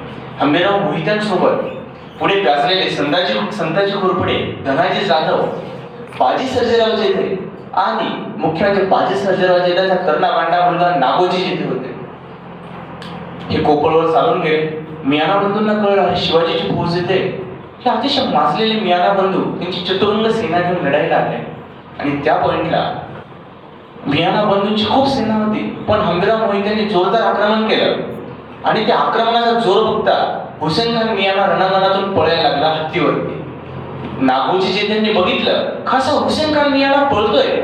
नागोजी जेधे 20-21 वर्षाचा तरुणाबाळ पोरगा आपल्यापेक्षा लहान तो तरुणाबाळ नागोजी जेधे भाला सरसावून त्याने हुसेन खान मियाणाच्या हत्ती समोर गेला। हुसेन खान मियाणा समोर बघतो साक्षात मृत्यू, साक्षात काळ रात्र आवासून त्याच्याकडे बघते। नागोजी जेधेने भाला सरसावलाय तेवढ्यात हुसेन खान मियाणाने त्याच्या अंबारीतून एक बाण सोडला। तो बाण जो आहे तो नागोजी जेधेच्या छातीत घुसला, आणि नागोजी जेधे तिथे गतप्राण झाला। आपला प्रिय नागोजी जेधे पडलेला बघून संताजी घोरपडे, धनाजी जाधवाने तो हत्ती वेढला। हुसेन खान मियाणाला हौद्यातून खाली खेचलं, मारलं। दोघं मियाणा बंधूंपैकी हुसेन खान मियाणा मारला गेला, कोपळचा पाडाव झाला। शिवाजी राजांना कळलं की खासा नागोजी जेधे पडला। महाराजांनी बाजी सर्जेराव जेधेला बोलावून घेतलं, म्हणे की तुम्ही नागोजीवर यथोचित अंत्यसंस्कार करा आणि तुम्हाला मी मोहिमेतून रजा देतो, तुम्ही तुमच्या गावी परत जा. त्यांचं गाव म्हणजे भोर तालुक्याच्या पुढे कारी नावाचं गाव आहे, तिथे अजून पण त्यांचा वाडा आहे राजेश्वरच्या पायथ्याला. बाजी सर्जेराव जेने म्हणतात, महाराज लढाई सोडून पळणं हे जेने चावला माहित नाही मला. मी नाही जाणार, माझा मुलगा पडला म्हणून काय झालं, मी इथे थांबेल, मी स्वराज्याची सेवा करेन. ते तिथे थांबले, गोष्ट इथे नाही संपली. नागोजी इथे एवढा तगडा बाणपुरगा रणांगणावर पडला, त्याची 14 वर्षांची पत्नी गोदूबाई, त्याची 14 वर्षांची पत्नी गोदूबाई कारीला सती. अजून सुद्धा कारीजवळ आंबवडे नावाचं गाव आहे, तिथे गोदूबाईची समाधी आहे. कान्होजी जिथे आपलं जीवामहाला आणि गोदूबाई यांची समाधी तिथे. हे जे स्वातंत्र्य भेटलं, हे जे स्वराज्य भेटलं, त्यासाठीचा त्याग कोणता आहे? 14 वर्षांची मुलगी सती जाते, तिचा 20 वर्षांचा मुलगा रणांगणावर पडलेला आहे, त्याच्या मातृभूमीसाठी बलिदान देत. आणि ज्या पॉइंटला आपण एखाद्या स्त्रीकडे वाकड्या नजरेने बघतो, ज्या पॉइंटला आपण काय करायला हवं पण आपण काय करतो, आई वडिलांचे पैसे आजकालची पिढी जेव्हा ड्रग्स मध्ये उडवते, सिगारेट्स मध्ये उडवते, तेव्हा त्या पिढीने विचार करावा की आज जिथे बसून निवांतपणे सिगारेट प्यायला भेटते ना, ते ठिकाण स्वातंत्र्यातून आबाधित राहण्यासाठी कोणीतरी आपल्या वर्षाच्या नागोजी जेने ना कंठात बांध घेतलं, तिची पत्नी सती गेलेली आहे. एवढं या महाराष्ट्राने त्या भारताला दिलेलं आहे. जेव्हा पंडित नेहरू बोलले मुंबई सोबत महाराष्ट्र करण्यासाठी, तर महाराष्ट्राने थोडासा कॉम्प्रोमाइज करावा, तेव्हा आपल्या महाराष्ट्रातले संसदेतले नेते बोललेले, ते महाराष्ट्राला सॅक्रिफाईस आणि कॉम्प्रोमाइज करायला सांगणं म्हणजे चंदनाला सांगणं आहे की तू सुगंध दे. महाराष्ट्रानेच सर्वात जास्त कॉम्प्रोमाइज केलेले आहेत, महाराष्ट्रानेच सर्वात जास्त वेळेस बलिदान दिलेले आहे. आणि अशा रीतीने 1678 शिवाजी महाराज परत आले. पुढे संभाजीराजांचं मोगलांकडे जाणं झालं, तर एक आलायदा विषय, त्या विषयावर वेगळ्या रीतीने बोलता येईल. इव्हन शिवचरित्रातल्या प्रत्येक विषयावर वेगळ्या रीतीने बोलता येईल. त्या दिवशी आम्ही असंच कोणत्या तरी एका टॉपिकवर आम्ही 3 तास चहा पीत बोललो आदित्यनाथने. प्रत्येक गोष्ट आज मी ना खूप ब्रीफली सांगण्याचा प्रयत्न केला. आय थिंक की प्रत्येक गोष्टीला 2-2 तास हवे. आपल्या खानाबद्दल सांगण्यासाठी 2 तास हवे, त्या फतेखानाच्या पुरंदरच्या आक्रमणाबद्दल सांगण्यासाठी 2 तास हवे.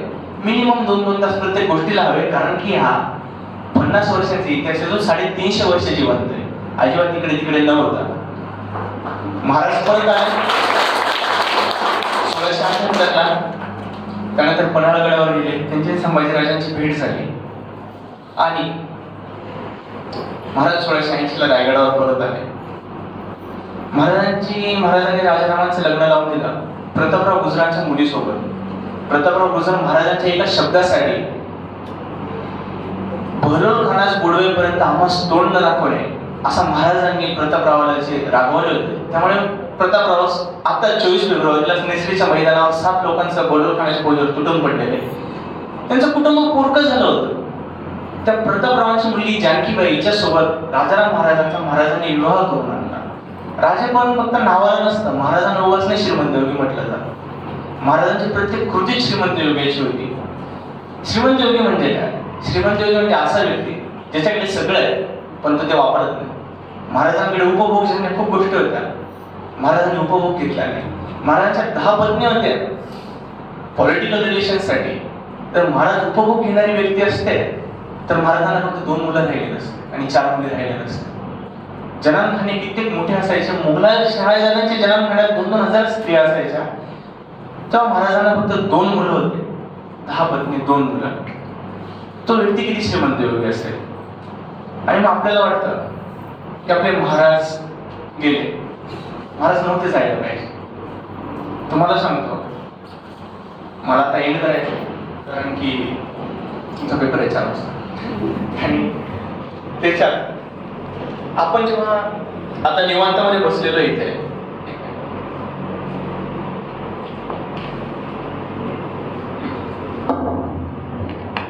आपण इथे निवांतामध्ये बसलेलो आहे, आपण चहा पित असतो, आपण गप्पा मारत असतो, पुष्कळ बाता मारतो. महाराज अजून थोडे वर्ष जगायला पाहिजे होते इतिहास वेगळ्या. संभाजीराजे अजून थोडे वर्ष जगले असते, औरंगजेबाला हद्दपार केलं. पहिले बाजीराव जास्त जगले असते, थोडे माधवराव जास्त जगले असते तरच आपला विषय असतो नाही का काय.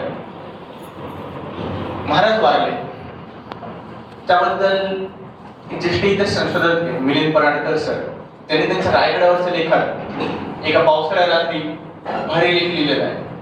त्याचा एंड असा आहे, रायगडावर होते ते, खूप धोधो पाऊस पडत होता. रायगडावरचा पाऊस म्हणजे ते जे सांगितलं ना, पर्जन्यकाळी कडियावर गवत उगवत नाही, पर्जन्य काळात कड्यावरती गवतच उगवत नाही, इथे शेवाळ टिकू देत नाही, एवढा बेकार पाऊस असतो रायगडावर. तिथे ते पावसाळ्यात होते तेव्हा त्यांनी लिहिलेलं आहे शिवाजी महाराजांचे डिमाईस बद्दल, महाराजांच्या जाण्याबद्दल, महाराजांच्या एकंदर कर्तृत्वाबद्दल.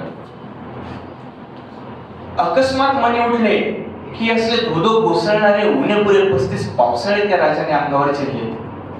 कल्पनाही करता येत नाही इतक्या कोवळ्या वयापासून मोहिमांचे भेद, शत्रूंच्या हालचाली, लढाया, त्यातून उभी राहिलेली राजकारण, मनसुबे, फेरखाते, या साऱ्याचे तणाव, सगळ्या सोबत्यांना सोबत घेऊन ध्येयाच्या दिशेने चालणं, या वेगवेगळ्या संस्काराच्या व बुद्धीच्या वेगवेगळ्या वयांच्या जमावाला सांभाळणं, त्यासाठी मान अपमान पचवणं, ते तणाव सहन करत राहणं, वाढणारं राज्य, मग जमिनीची मोजणी, त्याची प्रतवारी, त्यावरची सारा आकारणी, त्यातून मिळणारं उत्पन्न, त्या उत्पन्नाचा ताळमेळ बसवून राज्याच्या काळात चालता राहील याची काळजी घेणं, नवीन उत्पन्नाचे स्त्रोत शोधत राहणं, रयतेची काळजी घेणं, या आवडीचे ताणतणाव, घरची आघाडी, राज्याच्या कारभारावर परिणाम होऊ न देता सांभाळणं, नवीन दुर्ग बांधणं, जुन्यांची हवी तशी दुरुस्ती करणं, ते जिंकणं वा हरणं, त्यासाठी लागणाऱ्या पैशांचं नियोजन करणं,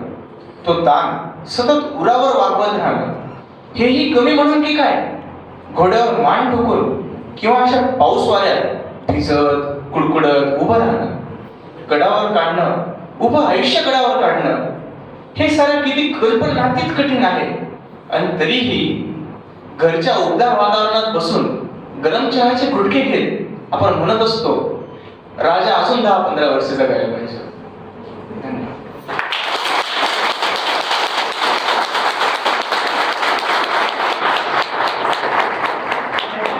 धन्यवाद सर. आपण दिलेली ऐतिहासिक माहिती आम्हाला नेहमीच प्रोत्साहन देते.